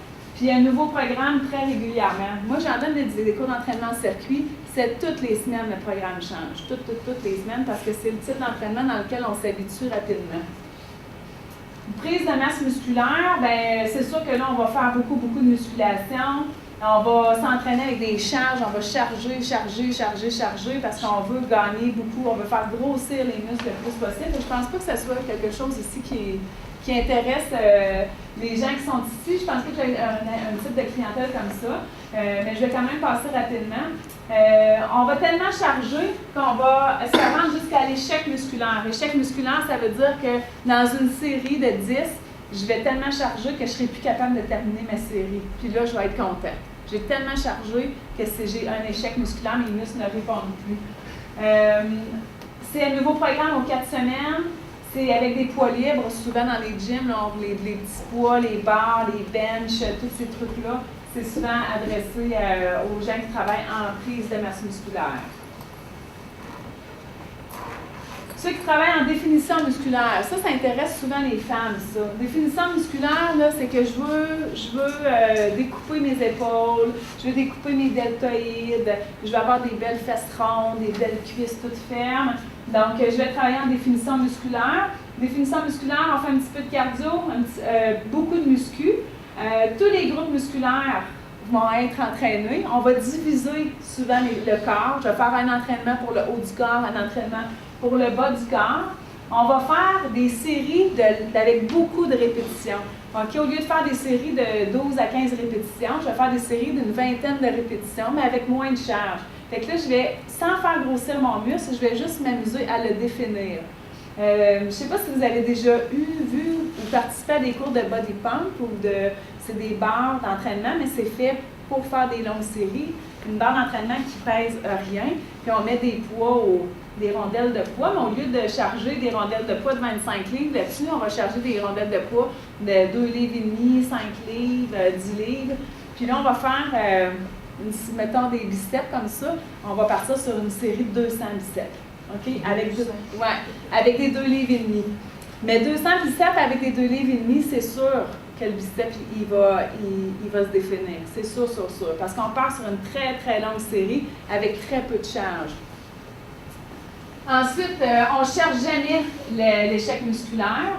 On travaille avec des poids libres, avec des barres, puis on va changer le programme aussi aux 4 semaines parce qu'on veut définir le plus de muscles possible, fait qu'on va essayer d'aller changer notre programme régulièrement. L'entraînement en flexibilité, c'est pas à négliger, puis pourtant tout le monde passe à côté parce que ça ne nous tente pas, les gens n'aiment pas ça. L'entraînement en flexibilité, là, c'est fait pour être fonctionnel le plus longtemps possible dans votre vie. Si un jour, vous n'êtes plus capable d'attacher vos chaussures, c'est parce que vous avez négligé l'entraînement en flexibilité. C'est les étirements, c'est l'assouplissement, c'est nécessaire. Puis plus on vieillit, plus que ça devient important de le faire. Puis il ne faut pas nécessairement commencer à faire ça à 70 ans, il faut avoir commencé à le faire avant. Puis une routine de flexibilité, là, ça prend 5 minutes à faire le matin, c'est pas long. Là. Fait que tout le monde est capable de mettre ça dans sa vie, c'est sûr, sur ça. On exécute la flexibilité autant de fois qu'on s'entraîne dans une semaine. Puis c'est pas nécessaire, on n'est pas obligé de faire ça tout de suite après l'entraînement, mais l'important, c'est que si je m'entraîne 3 fois par semaine, je dois m'assouplir 3 fois par semaine. OK? Mais peu importe à quel moment je fais ça dans ma journée, ça n'a pas d'importance. S'entraîner à la maison. Donc, l'entraînement à la maison, c'est de plus en plus populaire, c'est accessible, ça coûte pas cher, puis tout le monde chez eux est équipé, puis vous le savez peut-être pas, mais vous êtes tous équipés pour faire votre entraînement. Vous avez besoin de peu d'espace, peu d'accessoires, vous avez toutefois besoin de beaucoup de discipline parce que s'entraîner à la maison, ça veut dire prendre la chance de se laisser déranger par la sécheuse qui vient d'annoncer que notre linge est prêt à sortir de la sécheuse. Puis là, ça, c'est dérangeant quand on l'entend sonner parce qu'on a-tu le goût d'aller sortir notre linge de sécheuse parce qu'on ne veut pas que la chemise elle soit froissée. Mais quand on s'entraîne dans la maison, il faut enlever toutes ces distractions-là. Il faut être rigoureux. Pour s'entraîner à la maison, j'ai besoin d'un programme structuré. C'est sûr que quand les gens décident de s'entraîner à la maison, moi, tantôt, je vais vous en distribuer un plan d'entraînement qui est facile à faire chez vous. Mais des fois, on peut manquer d'idées. Fait que c'est là que des fois, le faire appel avec un professionnel, ça va vous pister un petit peu. Ça va vous aider à trouver des trucs chez vous pour bien faire votre entraînement. Vous avez besoin d'un bon apprentissage des techniques d'exécution. Parce que quand je m'entraîne chez nous, même si j'ai un DVD que je regarde à la télé, il faut que je comprenne bien comment je fais pour faire mon mouvement. Qu'est-ce qui serait correct, qu'est-ce qui n'est pas correct dans mon mouvement. Fait que de là, l'idée aussi, quand on a un entraîneur qui nous visite, l'entraîneur s'assure chez vous que vous le faites correctement, puis après ça, vous êtes autonome pour le nombre de semaines que vous a laissé votre programme. Si je veux m'équiper pour m'entraîner à la maison, il y a plein de petits articles qu'on peut se procurer pour pas cher. Corde à sauter. Il y en a des bonnes, là. En plastique, c'est les meilleures. Corde à sauter. Ballon suisse, ça c'est vous savez les gros ballons bleus, ben je dis bleus parce que les miens sont tous bleus là, mais puis ici probablement qu'il y en a, parce qu'à un moment donné c'était la mode, on achetait des ballons suisses, on ne savait pas quoi faire avec, fait que là ils sont dans le garde-robe, ils sont poussiéreux comme ça se peut pas, puis ils sont tous nus. OK, mais là vous pouvez les ressortir. Hein? Puis ils prennent toute la place. Ouais, c'est ça, puis là on est tanné, comment ça que j'ai ça? Bon. Mais vos ballons suisses, vous pouvez les ressortir, OK, parce que c'est un excellent accessoire pour s'entraîner. Tapis de sol. Un tapis de sol, vous savez, c'est une espèce de tapis de yoga antidératant qu'on met au sol. En fait, ça rend un petit peu plus confortable. C'est un petit peu plus confortable pour les genoux et les coudes quand on a à se mettre en position couchée ou près du sol. Des élastiques. Les bandes élastiques. J'en ai amené une rouge. Mais ça, une bande élastique, là, ça peut faire toutes sortes de trucs, mais en fait, la couleur détermine la résistance en passant. Donc là, j'en ai une rouge, puis c'est quand même assez résistant. Fait que je pourrais faire des biceps comme ça. Puis quand je pousse, je sais comme ça sur mon bicep, si je mets juste un pied dessus, là, moi je dirais que j'ai à peu près 10 livres de résistance. Si je mets les 2 pieds dessus, je viens d'en augmenter, je viens d'en ajouter pas mal. Plus que je coupe la longueur de mon élastique, plus que j'ajoute de la résistance. Là, je fais des biceps. Mais on pourrait faire des pectoraux. Si j'ai une colonne à la maison, je passe mon élastique. Et puis là, je peux faire des exercices comme ça. Je pourrais faire des exercices comme ça pour le dos. Il y a vraiment toutes sortes de trucs à faire ça, puis ça ne coûte rien, ces choses-là. Des kettlebells. Un kettlebell, c'est comme un poids rond en fente avec une poignée dessus. Ça remplace des poids libres. On peut faire toutes sortes de trucs avec ça. On peut faire du kettlebell swing. Pour le bas du dos, les gens qui ont mal au bas du dos, vous prenez votre kettlebell, je le tiens comme ça. Il y en a de tous les poids. Il y en a jusqu'à 50 kg. Puis il y en a, moi j'en ai chez nous de 10 livres, 15 livres, 20 livres. On prend le kettlebell, comme ça on fait juste le balancer comme ça. suis en train de travailler ma colonne lombaire ici. OK? Je pourrais faire juste du soulevé, comme ça. Je pourrais prendre mon kettlebell, faire mes biceps. Je pourrais faire mon kettlebell, faire des élévations latérales. Donc, c'est un équipement qui a plusieurs possibilités, qui est très intéressant à avoir. Tout comme les poids libres, 3, 5, 10 livres. Il y en a plusieurs aussi, j'imagine, qui ont ça, des petits poids bleus, verts, rouges. On ne sait pas trop quoi faire avec ça, mais il y a des super beaux plans d'entraînement où est-ce qu'on peut utiliser ces petits poids-là puis les rendre l'entraînement quand même d'une bonne intensité avec les poids. Il y a des petits ballons lourds. On appelle ça des medicine balls. C'est un ballon qui ressemble à un ballon de basketball, sauf qu'il y a un poids dedans. C'est un ballon qui est un petit peu plus lourd. Fait qu'avec ce ballon-là, je peux faire toutes sortes de jeux pour me muscler, mais ça demande en plus une dextérité. C'est-à-dire que je vais tenir le ballon, je vais m'amuser à aller le porter au sol d'un côté, je vais aller le lever, ça se tient pas bien comme un poids. Donc ça me demande toujours un petit peu de travailler avec mon équilibre, mes stabilisateurs, de bien manier le ballon. Je peux être au sol, travailler à transférer le ballon d'un côté ou de l'autre. Donc, ça peut être un équipement intéressant. Un bossu, c'est un demi-ballon. OK? Vous savez, les gros ballons bleus, là? C'est comme si j'ai la moitié du ballon coupé en plein milieu du ballon avec une plateforme. Donc, je peux travailler avec mon bossu, soit quand je mets la plateforme au sol, là, je vais être stable, je vais embarquer sur mon ballon, mais je vais être un peu déséquilibrée parce que je suis comme sur la partie molle du ballon. Puis si je veux travailler vraiment en déséquilibre, je vais tourner ma plateforme pour que j'embarque directement sur la plateforme, puis en dessous, c'est le ballon bleu. Fait que là, je suis vraiment déstabilisée comme ça. Là, je peux faire des exercices sur mon bossu, des exercices de squat ou de demi-squat, à un pied, juste pour me maintenir en équilibre. Je peux lever mon bossu, ça pèse quand même assez lourd. Donc, c'est un bon équipement aussi. Puis, je peux m'acheter des livres qui vont nous aider à trouver des exercices, à trouver des techniques d'exécution. Puis parlant de livres, si jamais vous avez le goût de vous en procurer, tous les livres de cette collection-là, Anatomie et Mouvement, ce sont des livres dans lesquels vous allez trouver des exercices à exécuter, des exercices faciles avec l'équipement, où est-ce qu'à chaque exercice, vous allez voir cet exercice-là, il travaille ces chaînes musculaires-là. Pour bien faire l'exercice, vous devriez l'exécuter de telle façon. Si vous trouvez ça difficile, il vous montre toujours une variante un petit peu plus facile et toujours une variante un petit peu plus difficile. C'est une bible d'entraînement. Il y a vraiment beaucoup d'exercices qui sont démontrés, tous simples. Celui-là, je l'ai acheté au Costco, je pense que je l'ai payé 20$. Fait que c'est vraiment... Puis on peut faire des plans d'entraînement complets avec ça. À la fin, complètement, vous avez des plans d'entraînement qui sont déjà faits. Vous pouvez choisir, OK, moi, je vais faire celui-là. C'est séparé par sport aussi. Si je pratique du tennis, du badminton, si je marche, qu'est-ce que je devrais faire? Ils vont vous suggérer des combinaisons d'entraînement pour le sport que vous pratiquez. Donc, je vais le laisser en avant. Si jamais vous voulez prendre la référence tout à l'heure, vous pourrez le faire.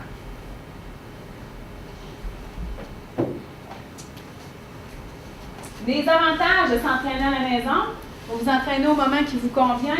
Il n'y a pas de frais d'adhésion, OK, à moins que vous en chargiez un pour votre chum ou vos enfants. Ça va très bien avec la conciliation de travail, famille, loisirs. C'est peut-être plus facile à mettre dans son agenda.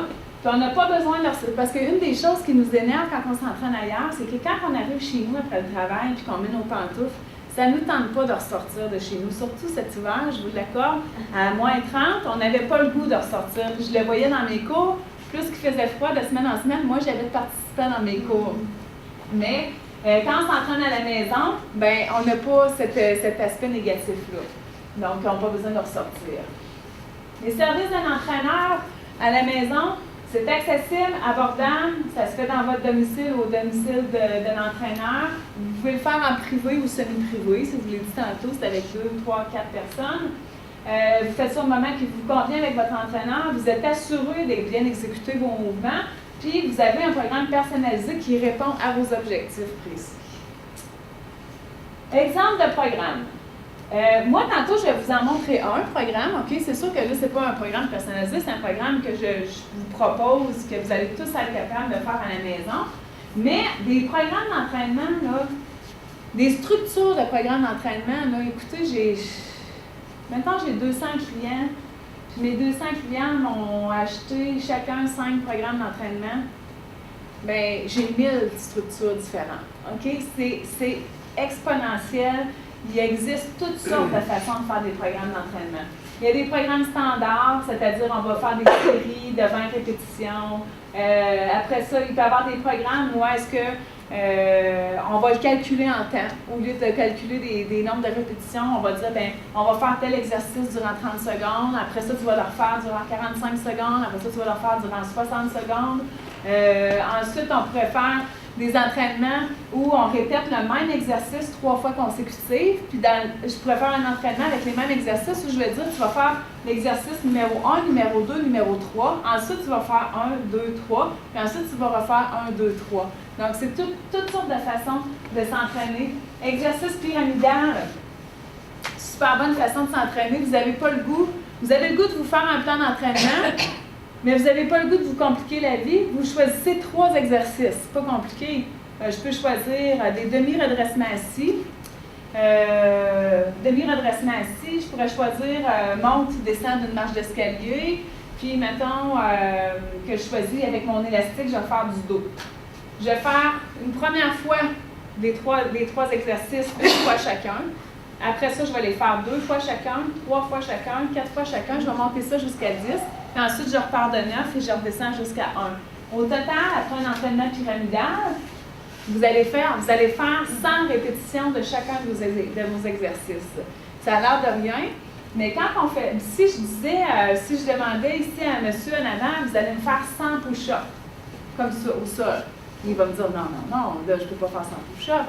Mais si je lui fais faire en pyramide, il va faire les 100 push-ups en 30 minutes, puis il ne s'en sera pas rendu compte. OK? Donc, c'est vraiment une super bonne façon de faire de l'entraînement. Bon, puis c'est ça, j'ai nommé d'autres façons de s'entraîner. Je vous rappelle que le succès repose sur la planification, la structure, l'équilibre, la progression lente. C'est le secret de tous les systèmes d'entraînement. Puis, ça repose aussi sur la motivation. Qu'est-ce qui développe votre motivation? Trouvez-la la source de votre motivation, OK? Qu'est-ce qui m'a motivé à m'entraîner? Je ne sais pas, moi, c'est... je vais prendre des choses courantes que j'entends, là.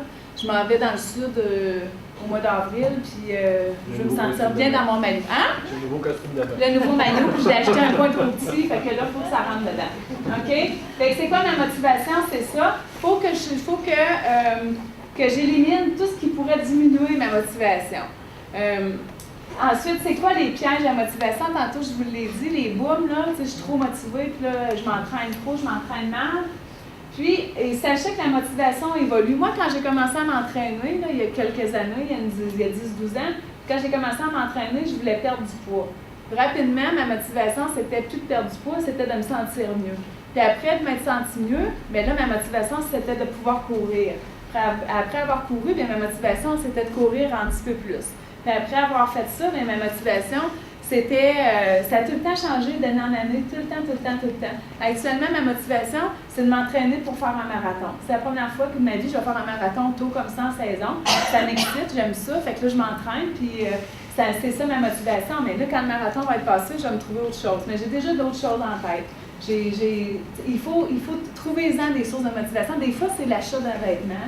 Des fois, c'est se promettre que si tu fais ça, puis tu respectes ça rigoureusement, tu vas te payer tel truc. Des fois, ça peut juste être d'avoir un bon résultat médical quand je vais aller repasser mes prises de sang, c'est pas rien, là. Quand on pense chez le médecin puis qu'il nous dit qu'on est sur le bord du diabète, puis que ça nous inquiète, puis que 3 mois après, on y retourne, puis qu'on n'est plus sur le bord du diabète, ben, ça a été une bonne source de motivation, ce truc-là. Donc, la motivation, ça se travaille, OK? Ça se perd et ça se travaille. Quand je veux commencer à m'entraîner, c'est important d'évaluer ma condition physique. Je vous l'ai dit tantôt, tout le monde ici a une condition physique différente. Fait que je ne peux pas donner le même plan d'entraînement à quelqu'un ici puis lui dire tu vas faire exactement la même chose de l'autre côté. OK? Parce que peut-être que tu as une limitation au niveau de ton épaule, tu as mal à l'épaule, puis tu ne le savais pas, puis là, c'est en t'évaluant qu'on a réalisé que tu avais une limitation. Bon, peut-être que je vais prendre de la médication, OK, qui fait en sorte que je ne peux pas faire, dans mes exercices cardiovasculaires, je devrais faire attention à mes pulsations cardiaques. Donc, le bilan de santé est très, très, très important dans le début d'un entraînement. Peu importe qui est votre entraîneur, il doit vous faire un bilan de santé. Si vous allez vous entraîner quelque part, vous n'avez pas de bilan de santé, je vous le dis, c'est un signe du non-professionnalisme de cet endroit-là ou de cet entraîneur-là. C'est très, très important qu'il y ait un bilan de santé. Moi, j'utilise le bilan de santé sur passeportsanté.net. OK? En tout cas, j'utilise une bonne partie de leur bilan de santé. Facile à faire, vous pouvez y aller sur ce site-là. Est-ce que vous connaissez Passeport Santé, ce site-là? Un site super facile à consulter. Vous allez dans la section Vivre en santé, test et quiz. Puis là, ils vont vous sortir une belle petite feuille où ils vous disent tout quoi faire. Il y a des vidéos qui vous disent comment exécuter le test, qu'est-ce que vous devez faire pour bien réussir le test. Il y a un procédurier. Donc, c'est bien fait. Ça vous permet, étant donné qu'il y a une façon de faire, donc à chaque fois que vous le refaites, bien, vous utilisez la même façon de faire, fait que ça ne faussera pas les résultats de vos tests. Fait que si jamais vous décidiez de le faire vous-même, bien, vous pourriez dire, bon, ben aujourd'hui, le 1er avril 2015, voici mes résultats de test. Je garde ma feuille, puis là, je reprends mes résultats, je refais mes tests, admettons, le 1er août 2015, puis là, je vais voir c'est quoi mon amélioration. Les tests suggérés, ce sont des tests de souplesse, OK? Connaître vos chaînes musculaires jusqu'où vous êtes capable de vous rendre dans votre souplesse. Puis ça vous rend fonctionnel. On n'oublie pas, là, si je ne suis pas souple, je ne serais pas capable d'aller chercher ma sacoche sur le siège en arrière dans l'auto parce que je vais avoir le pectoral atrophié. Si je ne travaille pas ma souplesse, je vais avoir un problème dans ce test-là. Donc, on a des tests de souplesse, des tests de vigueur musculaire. Fait que là, on vous suggère des tests, le test de la chaise au mur. Est-ce que tout le monde a déjà fait ça? OK. Chaise au mur, des push-ups. Il y a une façon d'exécuter ces push-ups. Demi-redressement assis. Puis moi, j'en ajoute un test de planche abdominale qui mesure la force de toutes les chaînes musculaires qui sont antérieures. Et évidemment, il y a des tests par rapport à votre cardiovasculaire. Test de pulsation cardiaque au repos, plus facile à faire. On se couche au sol durant 4-5 minutes, on ne bouge pas, on ne parle pas, on prend notre pulsation cardiaque. Plus qu'elle est basse, meilleure est notre santé cardiaque, mais en bas de 50, on s'interroge un petit peu par contre, là, mais on essaie d'être bas dans les pulsations cardiaques au repos. Chez une personne fumeur, une personne en surcharge pondérale, c'est pas rare de voir des pulsations cardiaques au repos qui tournent autour de 100 pulsations. Et chez une personne qui est active, c'est pas rare d'avoir des pulsations qui tournent autour de 52-53 pulsations au repos. Ces gens-là, on les différencie comment? Quand on a monté les marches pour venir ici, là, dans la salle en haut, les gens qui sont arrivés en haut très essoufflés, c'est des gens qui ont des pulsations cardiaques au repos très hautes. Les gens qui sont arrivés en haut dans un état correct, ce sont des gens qui ont une pulsation cardiaque au repos qui est plus basse. OK? Y en a-tu qui étaient essoufflés tantôt? Moi, je suis soufflée. Oui. On le sent, on le voit beaucoup, beaucoup. Prenez-en conscience. Puis quand vous allez commencer à vous entraîner, vous allez le voir que rapidement, vous allez monter des marches d'escalier, puis votre essoufflement va diminuer rapidement. Test de récupération aussi, test intéressant à faire. Je veux juste vous est-ce que tout le monde est capable de prendre sa pulsation cardiaque? Ici, est-ce que vous le sentez tout au poignet, au cou? Parce que le test de pulsation cardiaque au repos, c'est un test intéressant à faire, puis vous pouvez le faire, c'est facile à faire à la maison. Quand vous faites ce test-là, faites-le le matin, OK, en vous levant, ou sinon, prenez le temps de vous étendre 3, 4, 5 minutes. Vous allez compter vos pulsations cardiaques durant 15 secondes. Puis vous commencez le compte sur un 0. OK, 0, 1, 2, 3. On va les calculer durant 15 secondes. Vous multipliez par 4, ça va vous donner votre pulsation cardiaque au repos.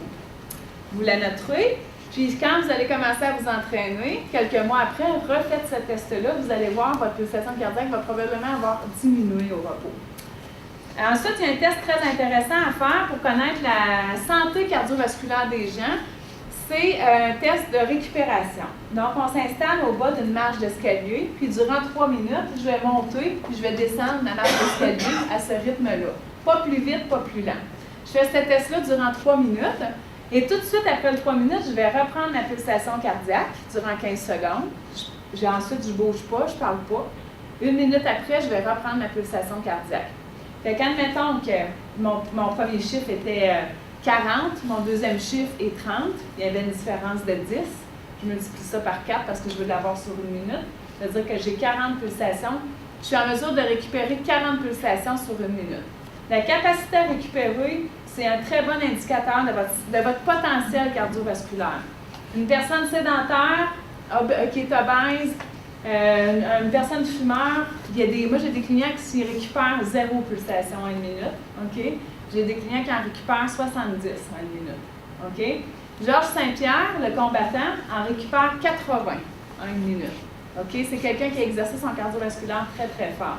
Capacité à récupérer, quand je monte ma marche d'escalier, puis je t'ai soufflé un peu, la différence entre quelqu'un qui s'entraîne et quelqu'un qui ne s'entraîne pas, la personne qui est essoufflée en arrivant en haut des marches mais qui s'entraîne, 30 secondes après, il n'y a plus aucune trace de soufflement. La personne qui ne s'entraîne pas monte les marches d'escalier, 1 minute après, 2 minutes après, ses pulsations sont encore hautes et encore des signes d'essoufflement. OK?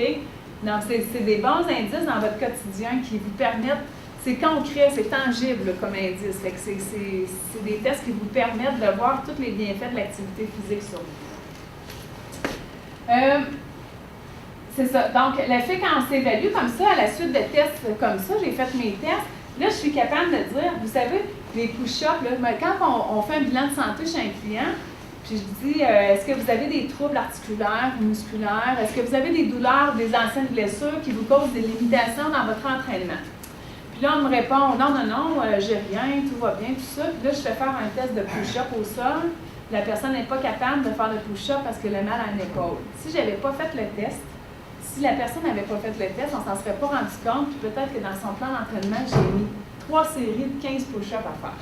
OK? Fait que c'est important de faire des tests pour aller chercher un petit peu ces limitations-là. Je vous ai mis des exemples, mais je trouve ça plate de ne pas avoir fait des copies, dans le fond. Je vous ai mis des exemples d'exercices à faire. C'est facile à faire, OK? C'est des exercices que tout le monde peut faire à la maison, avec des cannes, avec des bouteilles d'eau, avec des petits poids. Donc, ça, c'est une série de 3 exercices. Si jamais ça vous intéresse de l'avoir, vous viendrez me voir, je vais prendre votre courriel et je vais vous l'envoyer. Mais ici, on appelle ça un Superman. Donc, je suis couchée sur le ventre. Puis, ce que je veux faire, c'est lever mes bras et mes jambes en même temps. Ce que je vais travailler, mes fessiers et mon dos. OK? C'est sûr que derrière les cuisses va avoir tendance à durcir ici, mais les fessiers et le dos sont les 2 principaux muscles que je vais aller chercher là-dedans. Pour le dos, vous avez des petits poids, vous vous installez sur une chaise. Je m'installe sur une chaise, le genou bien appuyé, comme ça, je tiens mon poids. Là, ça, c'est les pauses, j'appelle ça les pauses de calendrier de filles de garage, OK? Quand on s'installe pour faire des pauses comme ça, on pousse les fesses en arrière, on sort les pectoraux, je tiens mon poids, puis je vais aller guider mon coude le plus loin possible en arrière. Je travaille encore pour mon dos. Même chose pour le petit bonhomme d'à côté, je prends mes cannes de soupe aux légumes ou quoi que ce soit, je m'installe, puis je vais faire des battements comme ça. Puis je vais travailler tout mon dos. On peut changer. Pectoraux, avec l'élastique, tantôt, vous avez vu, là, c'est parce que je n'ai pas d'endroit pour accrocher mon élastique, mais peux-tu me le tenir? Tu tiens fort? OK. Donc, ici, je vais travailler mes pectoraux. Non, comme ça, c'est correct. Je tiens mon élastique, OK? Et que là, je pourrais faire des exercices comme ça. OK? Avec mon élastique. Si j'ai une colonne à la maison, c'est plus simple. On passe ça sur le bord de la colonne, d'un côté à l'autre, et je fais mes exercices. Votre fameux ballon poussiéreux dans le fond du garde-robe, on le sort, on va s'en servir comme banc. Vous savez travailler avec un ballon, l'avantage que ça a, c'est que ça nous fait travailler toujours en équilibre, OK? C'est équilibre, là. Admettons, je suis assise sur mon ballon. Dans votre corps, vous avez toutes sortes de petits muscles qui longent la colonne vertébrale, OK? On appelle ça des petits muscles stabilisateurs. Vous ne le savez pas, Mais durant toute la journée, ces petits muscles travaillent, ils font ça comme ça. OK? Ils travaillent tout le temps, tout le temps, tout le temps. Quand je m'assois sur un ballon, pour écouter une Unité 9, peu importe, je m'assois sur mon ballon, pas durant toute l'heure, mais durant 10-15 minutes, durant mon émission, je force mes muscles à travailler encore plus fort. Donc, je suis assise sur mon ballon, les pieds bien appelés au sol. Ça ne me demande pas d'effort, je n'aurai pas chaud à faire ça. Mais en dedans de mon corps, il va se passer quelque chose. Vous allez être plus fort dans votre tronc. Le tronc, c'est l'unité centrale. L'unité centrale, ça a besoin d'être fort. C'est ça qui vous permet de vous véhiculer toute la journée. Je m'assois sur mon ballon. Là, j'exagère, mais c'est ça qui se passe. C'est encore plus grand que dans ma journée en général. Tous mes stabilisateurs travaillent tout le temps, tout le temps, tout le temps. Je veux rendre ça un petit peu plus difficile. Je vais lever un pied sur mon ballon. Là, ça va bien, ça chaise, là, mais sur le ballon, juste lever son pied comme ça, vous allez voir, c'est difficile. Donc, on n'est pas capable de... C'est difficile de garder son équilibre. Vous allez être porté à aller déposer les orteils juste pour vous ramener. Vous le faites d'une jambe, vous le faites de l'autre. Vous êtes rendu bon, on décolle les deux pieds en même temps. On se tient. Et là, ça va vous demander une bonne force. Les abdominaux, là, pas besoin de faire des redressements assis tout le temps pour renforcer ça. Juste de faire ça comme ça me demande une bonne force au niveau des abdominaux. Sur la chaise, ça m'en demande une. Fait qu'imaginez sur un ballon qui me déstabilise toujours. Les fameux push-ups, sur les genoux, hein, c'est bien correct. Sur les orteils, le levier est plus long. Ça peut causer un petit peu des douleurs au bas du dos, mais moi, je préfère les faire sur les genoux. Pour les hommes, pour les femmes, c'est aussi payant pour les pectoraux.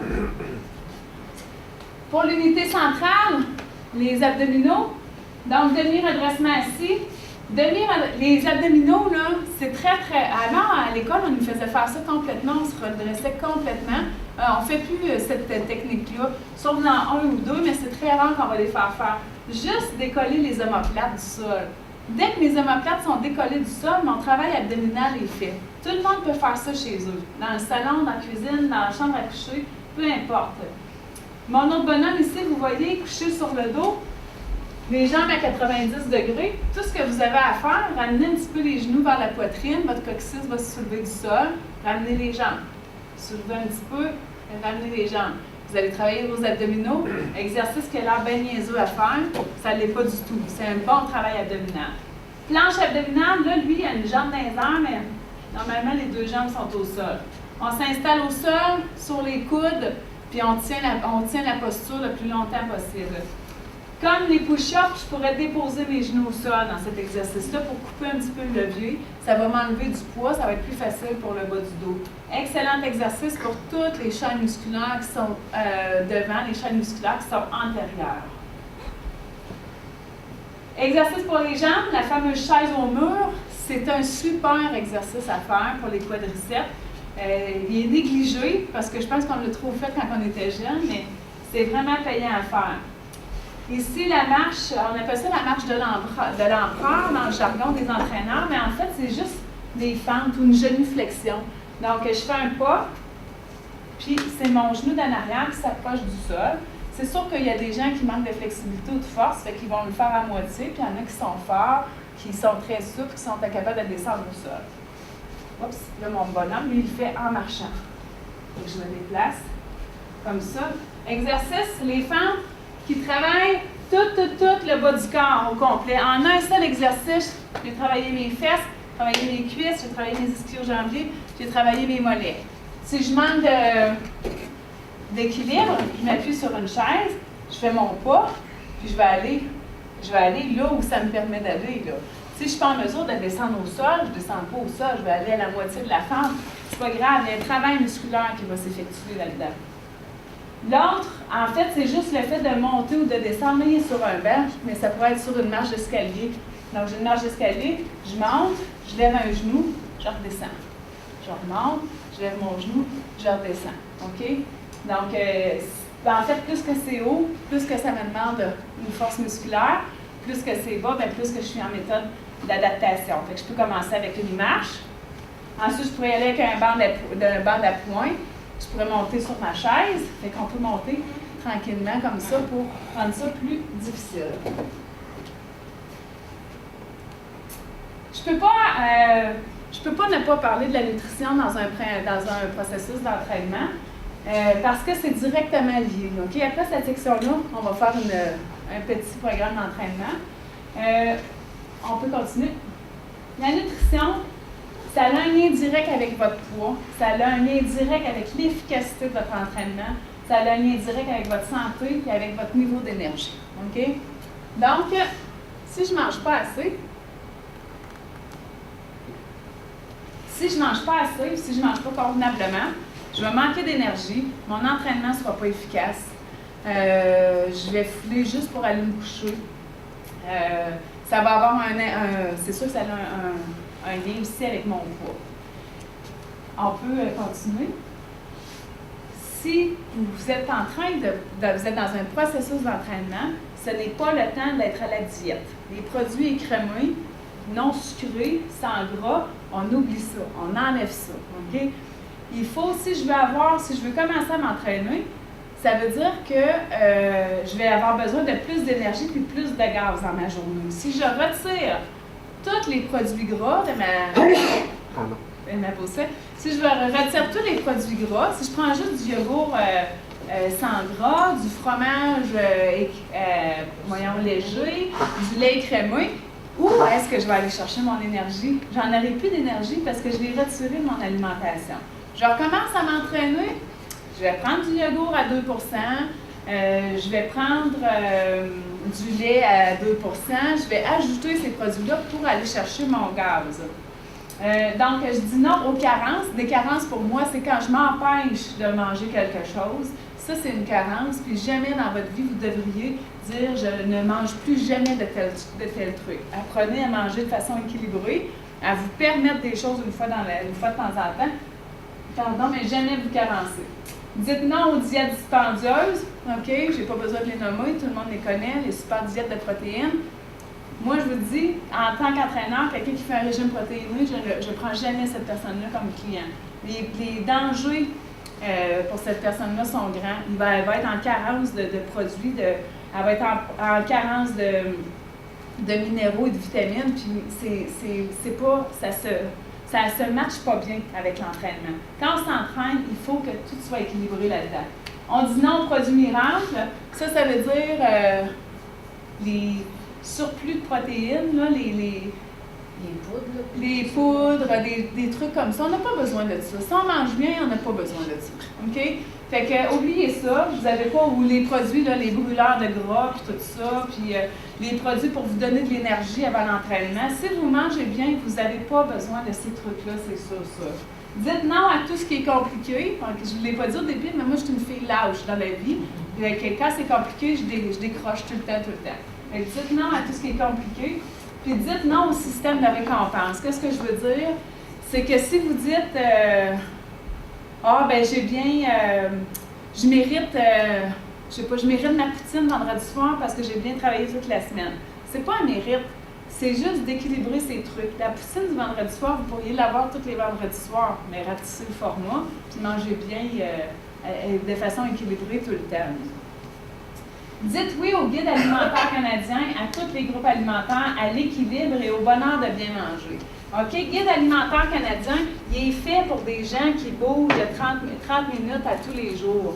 Fait que fiez-vous dessus, là, puis c'est pas compliqué, c'est super simple à suivre. Puis là, je vous ai amené un petit... j'en ai une vingtaine, 25, je pense, un outil qui est super intéressant pour calculer vos portions à tous les jours puis faire le suivi de ça.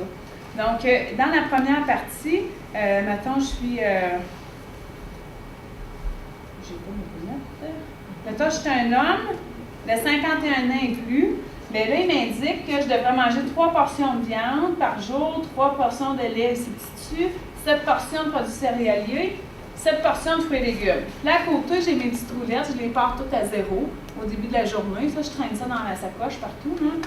Puis, j'augmente mes roulettes à chaque fois que j'ai pris une portion. Fait qu'à la fin de la journée, je le vois, j'ai pas assez mangé de ça, j'ai bien trop mangé de ça, tu sais. Là, je fais mon suivi comme ça. Fait que c'est concret, c'est un outil qui, moi, je le distribue, c'est gratuit, ça, si jamais vous voulez en commander, là, vous allez sur le site en arrière, vous pouvez en commander jusqu'à 100 gratuitement, vous distribuez ça à votre famille à Noël. Mais c'est super intéressant. Dedans, vous avez des exemples de portions aussi. C'est quoi une portion de pois chiches? C'est quoi une portion de pain? C'est quoi une portion d'œuf? C'est quoi une portion de lait? Donc, vous avez tous ces trucs-là en dedans. Petite parenthèse, je ne suis pas ici pour parler de nutrition, mais je ne peux pas m'en empêcher, OK? La consommation de fruits et légumes, c'est la base de votre alimentation, c'est votre énergie de tous les jours, OK, pour arriver à faire vos activités. Tous mes clients, sans exception, croient toujours en manger suffisamment. Quand je demande est-ce que vous mangez vos fruits et légumes à tous les jours, ah oui, moi j'en mange vraiment beaucoup. OK. Puis là, je leur demande de me tenir un journal alimentaire seulement sur 2 jours, une journée de semaine, une journée de fin de semaine, et jamais mes clients atteignent les portions demandées. Portion de fruits et légumes, c'est souvent entre 7 et 10 par jour, OK, suggéré. Une portion, là, c'est une demi-tasse. Une demi-tasse, là, c'est beaucoup, là, OK? Si je veux me rendre jusqu'à 8 par jour, là, à une demi-tasse, puis mettons qu'on ne compte pas trop les patates là-dedans, puis que le jus d'orange du matin, on a droit à un jus d'orange dans le jour. Un jus dans la journée, le reste, ça ne compte pas dans vos portions. Fait que vous avez besoin d'en manger des carottes puis des trucs comme ça. Jamais les gens l'atteignent. Donc, je reviens à ma planification pour ma structure. Vous voulez manger vos fruits et légumes, planifiez-les, préparez-les. OK, le dimanche, là, préparez ça avec votre chum. Coupez vos légumes, vos fruits, mettez ça dans des sacs. Quand ils sont préparés, on les mange. Quand ils ne sont pas préparés, on ne les mange pas. L'exemple du melon d'eau, j'achète un melon d'eau plein l'été, je mets ça sur le comptoir, personne ne le mange. Si je le coupe, une demi-heure après, il n'y en a plus. OK? C'est la même affaire. Puis, fruits et légumes, c'est ça qui va vous donner votre énergie pour bien carburer toute la journée, pour bien travailler. C'est le meilleur, c'est le meilleur groupe alimentaire dans le sens où quand lui est bien équilibré, quand je le maîtrise bien, tous les autres groupes alimentaires vont être maîtrisés. Parce que manger 7 à 10 portions de fruits et légumes par jour, si on réussit à le faire, c'est sûr que je ne mangerai pas mes portions de fromage de trop que je mangeais avant, parce que j'aurais plus faim pour les manger ces portions-là.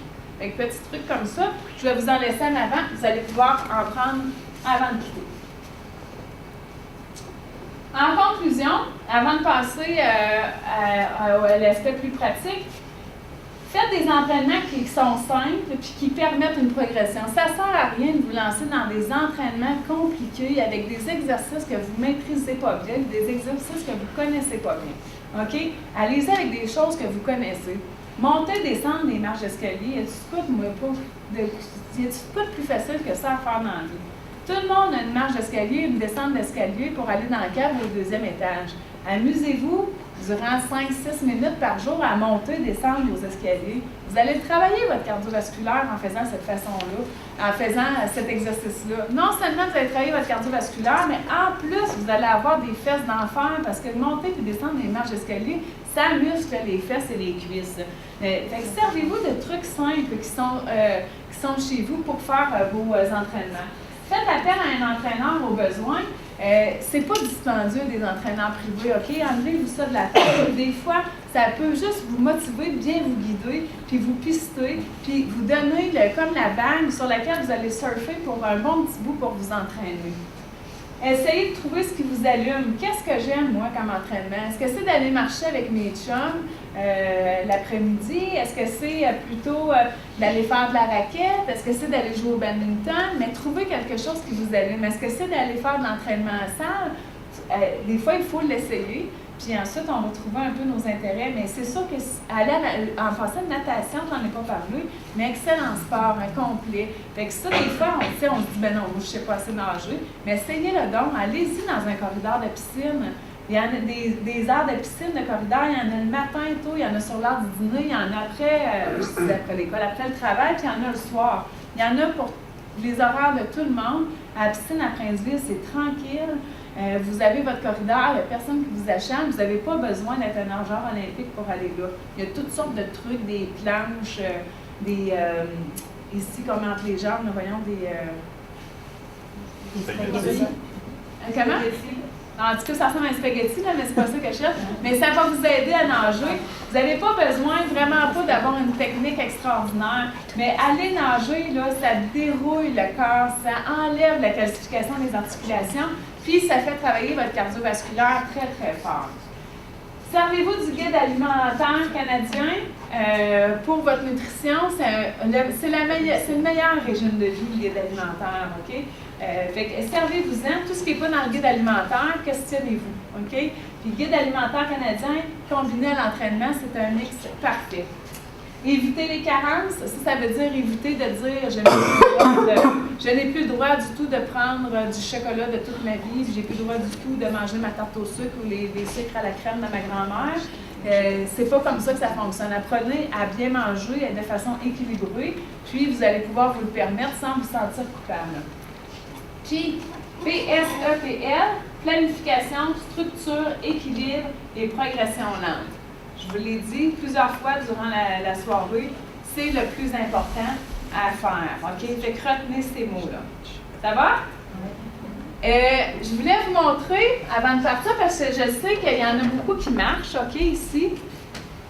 Connaissez-vous les bâtons de marche nordique? Non. OK? Marche nordique, en fait, c'est de la marche qu'on fait. On fait ça en milieu urbain. On n'est pas obligé d'attendre à l'hiver pour faire ça, ni d'aller en montagne. Moi, je pratique la marche nordique ici en ville. Ce sont des bâtons qui nous permettent d'augmenter l'efficacité de notre niveau, de notre marche. C'est-à-dire, si je pars pour 30 minutes en marche nordique, comparativement à 30 minutes en marche standard, je vais avoir dépensé au-delà de 43 ou 44 de plus d'énergie avec mes bâtons que sans mes bâtons. OK? Une marche nordique, ça se fait par propulsion. OK? C'est-à-dire, je vais vous montrer. Moi, je reste à vous des élèves, là, puis je vous vois passer. Oui. Ouais, moi aussi, je vois passer. Donc, marche nordique, c'est une technique de propulsion. C'est-à-dire que quand je marche, je vais piquer mes bâtons au sol. Là, ça va pas très bien, mais je pique mes bâtons au sol. À chaque fois que je pique mon bâton, je pousse dans mon bâton. OK, mon bras est sollicité. Je pousse dans mon bâton, mon pectoral est sollicité. Puis je pousse mon bâton en arrière, mon triceps je suis venu chercher. Sur chaque propulsion, j'accélère le poids. Ma rapidité à la marche nordique est beaucoup plus rapide. Ma vitesse à la marche nordique est beaucoup plus rapide qu'à la marche sans bâton.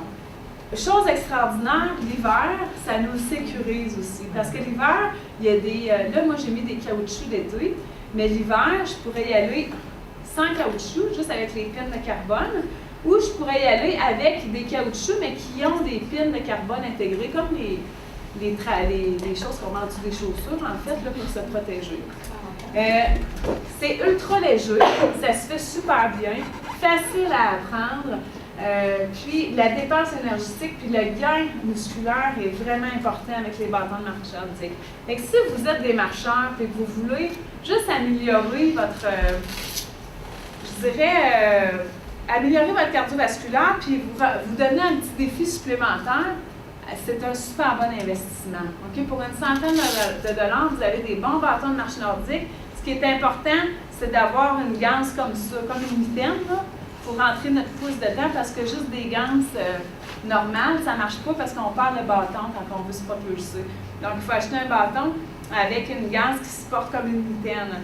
Mais c'est une super bonne idée de cadeau de Noël ou de fête à demander. Si vous êtes des marcheurs, vous voulez inclure la marche dans votre plan d'entraînement, bien, ça va être juste bénéfique pour vous, c'est sûr, sur ça. Puis j'en vois de plus en plus, là, parce que on commence nos cours de marche nordique toujours au Carrefour culturel, puis on a les gens de la Providence qui marchent, puis j'en vois de plus en plus des gens de la Providence qui marchent avec leur bâton de marche nordique, pas en se propulsant comme nous, mais ils servent de leur bâton pour pouvoir accélérer le pas un petit peu. Donc, c'est vraiment super bon sport, doux en plus. Quelqu'un qui veut essayer ça, là, t'en as-tu pour lui prêter, mettons, si on se fait un cours avec toi de marche nordique? Oui, moi j'en ai, en fait, j'ai une quinzaine de paires de bâtons de marche nordique. Les gens qui sont dans mes cours, en fait, quand ils arrivent au début de la session, je leur donne une paire de bâtons, ils la remettent à la fin de la session. Fait que oui, je peux en prêter des bâtons. Parce qu'avant de l'acheter, tu te dis, des fois, si ça fonctionne. Oui. Bon. J'ai le temps avant, mais ça va finir mon affaire, inquiétez-vous pas. Mais les gens qui ont des maux de dos, puis qui s'empêchent de s'entraîner à cause des maux de dos, ce petit livre-là, c'est une Bible, l'entraînement spinal. Pour les gens qui ont mal au dos, c'est facile à faire. Ce sont des exercices qui sont bien décrits. Vous avez des plans d'entraînement à l'intérieur qui durent, si vous avez 10 minutes à mettre là-dessus chaque jour, vous en avez à 10 minutes, il y en a 15 minutes, à 20 minutes.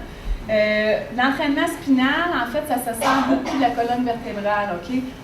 On veut aller renforcer le dos, on veut éliminer les douleurs, on veut redresser la colonne vertébrale, l'allonger le plus possible. Donc, c'est fait pour tous les groupes d'âge. C'est vraiment une mine d'informations. Bon achat aussi, si vous avez un cadeau à demander. Si vous voulez commencer à faire de l'entraînement spinal, c'est très, très adapté. Je vous suggère ça pour vos maux de dos ou éviter d'en avoir. Je vous transmets une feuille. Je vais en garder une, puis j'espère que j'en ai assez pour tout le monde. C'est un plan d'entraînement que je vous propose. C'est sûr que c'est un plan d'entraînement qui est très général, OK? Puis qui se sert en gros de l'évaluation, du bilan de santé que je vous proposais tantôt, faire les tests, OK? C'est moi, en fait, ce plan d'entraînement-là, je vais vous dire, je vais le remettre à des gens. Des fois, maintenant, il y a quelqu'un qui m'appelle et qui me dit « Karine, j'aimerais ça avoir un plan d'entraînement avec toi, un programme d'entraînement. » Je me dirige chez elle, je vais faire son bilan de santé, mais je ne peux pas lui donner un programme d'entraînement tout de suite parce que je ne sais pas c'est quoi son bilan de santé. Par contre, j'amène une feuille comme ça où j'enlève le nombre de répétitions puis de temps, là, mais je lui dis jusqu'à temps que je revienne, tu vas faire, si maintenant dans son bilan de santé, elle a réussi à faire 10 push-ups consécutifs, et là je vais écrire, bon, bien jusqu'à temps que je revienne, 3 fois par semaine, tu vas faire 10 push-ups. Parce que tu as réussi à en faire 10 là, tu devrais être capable d'en faire 10 là. Fait que ça va occuper la personne jusqu'à temps que je revienne lui porter son programme d'entraînement. Donc, on va pouvoir faire le tour ensemble. Cardiovasculaire. Ah, je vais attendre que tout le monde les aide. L'entraînement privé, c'est à l'heure. Comment ça fonctionne? C'est un contrat à l'heure? Oui, bien en fait, c'est à la séance. À la séance. Fait que, il y a différents forfaits qui existent. Il y a des gens qui vont acheter un programme d'entraînement. Donc, en fait, le premier programme d'entraînement coûte toujours un petit peu plus cher parce qu'on doit faire un bilan de santé. Le premier programme se déroule sur 2 rencontres. Bilan de santé et démonstration du programme. Et ensuite de ça, on suggère, après ça, on va prescrire comme, je vais dire, bon, ben, dans ton cas, tu devrais changer de programme à peu près dans 6 semaines. Fait que je pourrais dire tu peux changer, dans ton cas, tu pourrais changer de programme en 6 semaines, on va se revoir. Fait que la personne, la deuxième fois qu'on va se voir, le programme d'entraînement va coûter un petit peu moins cher. Il y a des gens qui vont acheter des banques de séances, c'est-à-dire de 5 à 10 séances, parce qu'ils veulent avoir non seulement un programme d'entraînement, mais ils veulent avoir de l'entraînement supervisé. C'est-à-dire qu'ils veulent que l'entraîneur soit là, supervise tout l'entraînement. J'ai des clients, moi, qui veulent que je m'entraîne avec eux. J'ai des clients qui désirent que je supervise leur entraînement. Donc, ça dépend vraiment de chacun, mais c'est des tarifs à la séance. Les séances, quand les gens achètent des banques de séance, il y en a qui achètent des banques de 30 minutes. 30 minutes de la séance, il y en a de 45 minutes de la séance, il y en a de 60 minutes de la séance. Donc, c'est comme ça que ça fonctionne. Bon, sur la feuille, vous avez semaine 1, vous êtes bon pour 5 semaines avec ça, OK? Si vous passez à travers les 5 semaines, là, achetez-vous une poutine. Non. Non, mais si vous avez passé à travers les 5 semaines, c'est parce que vous êtes bon, vous êtes motivé, vous avez planifié, structuré, équilibré et progressé lentement. OK? Vous avez respecté tous les trucs qu'on a dit ce soir. Semaine 1, cardiovasculaire. Je n'ai pas écrit quoi faire parce que je ne sais pas c'est quoi votre sport cardiovasculaire, mais imaginons que c'est de la marche. La semaine 1, vous allez marcher 15 minutes. La semaine 2, vous allez augmenter à 20 minutes. La semaine 3, 25 minutes. Semaine 4, 30. Semaine 5, 40. OK? Fait que quelqu'un qui ne marche pas du tout, il va avoir le temps de s'adapter, OK, là-dedans. Quelqu'un qui marche déjà 30-40 minutes, changez pas ça, là. Si vous le faites déjà, votre 30 ou 40 minutes, vous n'avez pas besoin d'établir la progression. Vous continuerez à marcher votre 30-40 minutes. Et 3 fois semaine. Oui, minimum 3 fois semaine. Je dis minimum parce que vous pourriez décider de le faire 4 fois par semaine. La 4e fois, c'est un bonus. c'est super bon. La 5e fois, c'est super bon aussi. La 6e fois, on se questionne, je suis sur un base de motivation. Puis la 7e fois, trop. OK? Il faut s'accorder une journée de repos par semaine. Ça peut être un repos actif. Par repos actif, qu'est-ce que je veux dire? Mais ça pourrait être, au lieu de faire mon programme d'entraînement, aujourd'hui, je vais à la piscine. Je vais changer complètement. Là. Tu sais, ça, on appelle ça un repos actif. Ça veut dire que je vais exercer mon corps autrement. Mais 3 fois minimum, 4 fois c'est mieux, 5 fois c'est hot, 6 fois on se questionne, 7 fois c'est trop. OK? Faut qu'on soit petit comme ça. Les os, là, on a le même squelette, là. OK? C'est le gras qui fait en sorte qu'on est plus. Fait que si je suis une personne qui est plus en surcharge pondérale, faut pas que je sois comme ça. Comprenez-vous ce que je veux dire? J'ai mes hanches sont à la même distance. Tout le monde a les hanches à la même distance. Fait que j'éloigne mes pieds de mon corps, puis là, je vais aller m'asseoir. Je vais m'asseoir solide, comme si j'avais pas de chaise. Il faut avancer tes pieds. Il faut jamais que l'angle ici soit plus petit que 90 degrés. C'est des 90 degrés partout. Vous voyez, 90 degrés ici, 90 degrés ici. OK? Quand je fais la chaise au mur, je ne veux pas pousser contre mes cuisses comme ça, puis je ne veux pas pousser contre le mur. Je veux être relax. Je ne veux pas être comme ça. Je veux que mes épaules touchent au mur. Mon regard est droit en avant. Ça va? Chaise au mur. Chaise au mur, pardon? Le maximum de temps. OK? Ça veut dire que c'est individualisé à chacun. Ça se peut ici qu'il y ait des gens que le maximum de temps, ça soit 5 secondes, puis ça se peut qu'il y ait des gens que ça soit 3 minutes. Ça dépend de votre condition physique actuelle. C'est pour ça que je commence l'exercice avec le maximum de temps. Dans la semaine 2, vous allez faire 2 fois consécutives le maximum de votre temps. La semaine 3, vous allez faire ce que vous avez réussi comme temps à la semaine 2, puis vous allez ajouter 5 secondes. Fait que si la semaine 2, j'ai réussi à faire 20 secondes, mais la semaine 3, je vais faire 25 secondes. C'est comme ça que je vais apporter le principe de progression.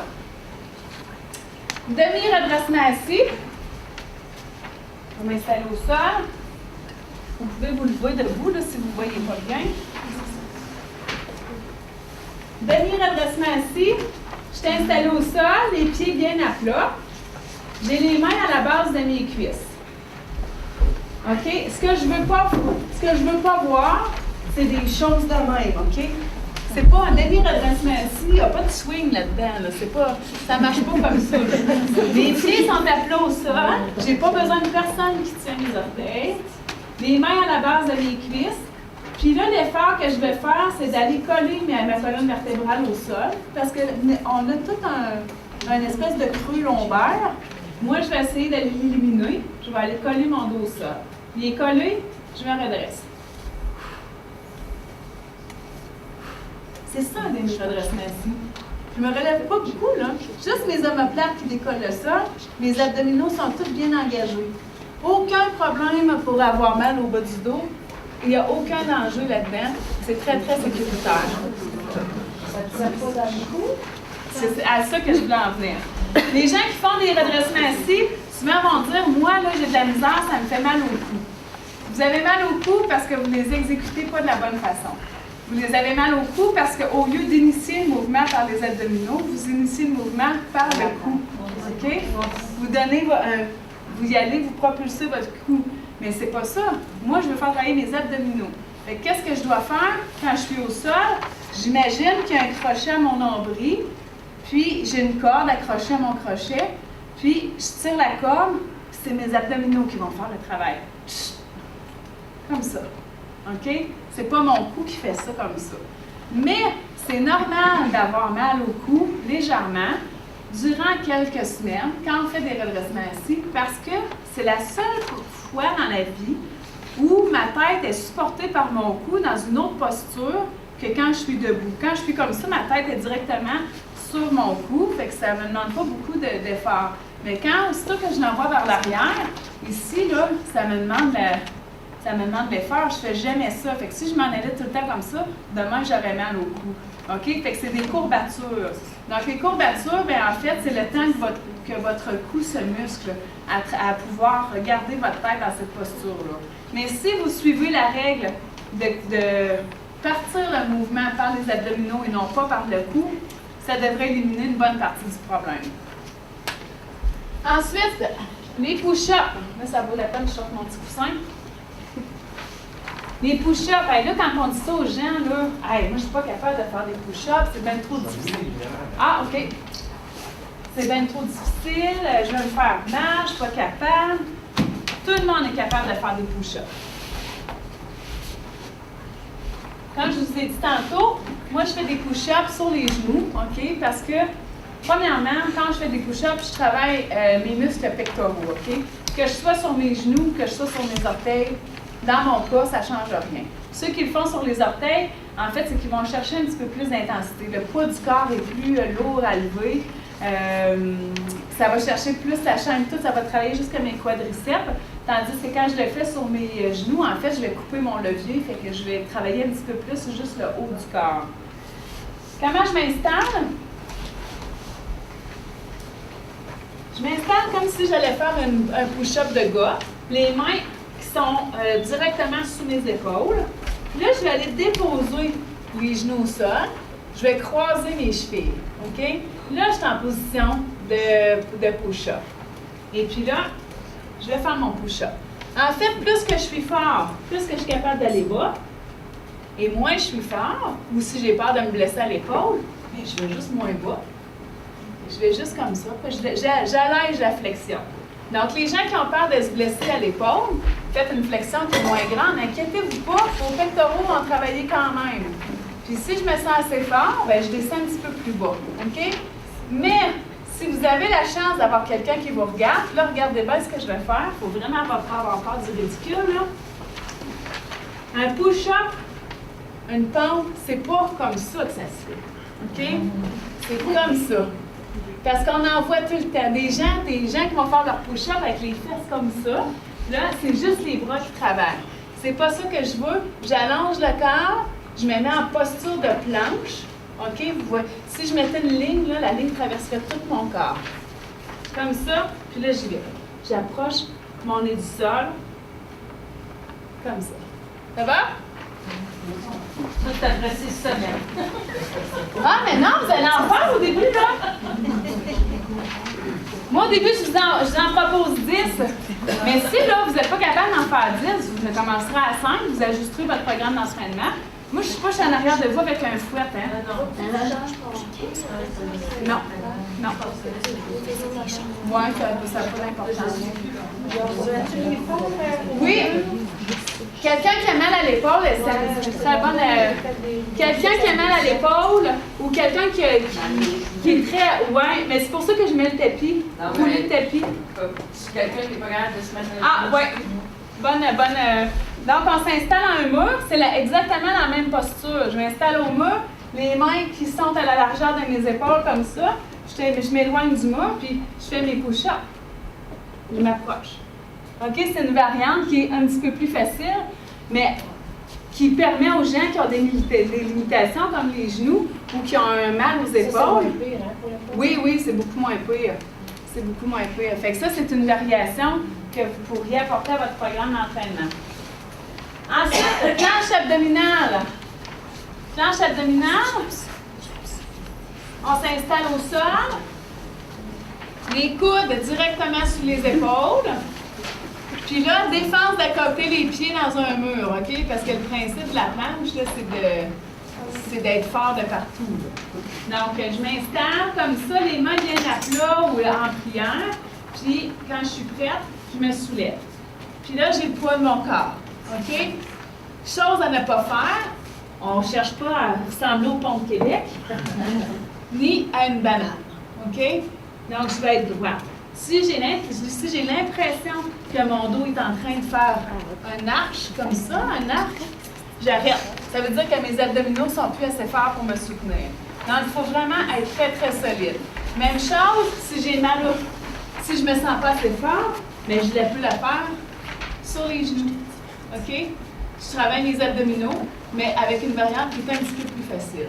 Je le fais 15 secondes. Si je suis capable d'aller à 25 secondes, je vais à 25 secondes, mais je m'assure toujours d'être dans une posture qui est confortable et sécuritaire. Fait que si j'ai le dos, c'est ça que je voulais dire. Si j'ai le dos qui est en train de faire une banane, on oublie ça. Voyons, je viens de le regarder. Ça m'est comme juste... ça avait rapport avec mon dos en banane. Ah oui, c'est ça. Pour éviter que votre dos soit en banane, OK? Quand vous faites la planche ou quand vous faites les push-ups, serrez vos fesses.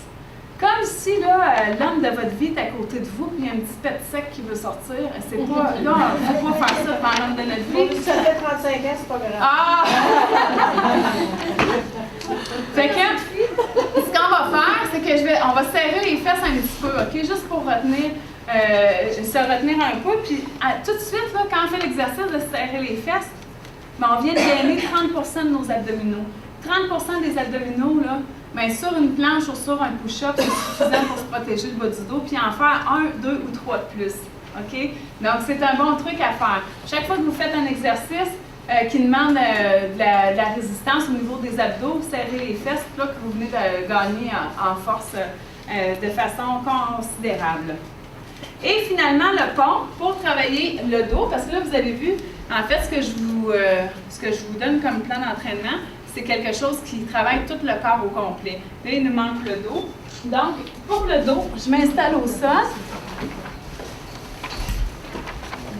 Les pieds à la largeur de mes hanches encore. Et puis là, je soulève mon corps. Mes fesses sont bien serrées.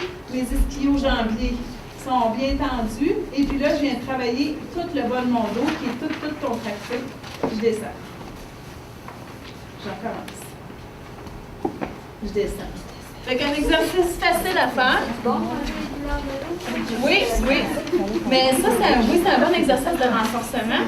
Puis pour l'assouplissement, là, vous allez faire ça comme ça. Pour venir faire l'effet contraire. Fait que vous allez muscler, assouplir. Pour les bas de dos, là, c'est magique. Donc, le pont, je vous suggère de commencer à 20. C'est un exercice qui est quand même relativement facile.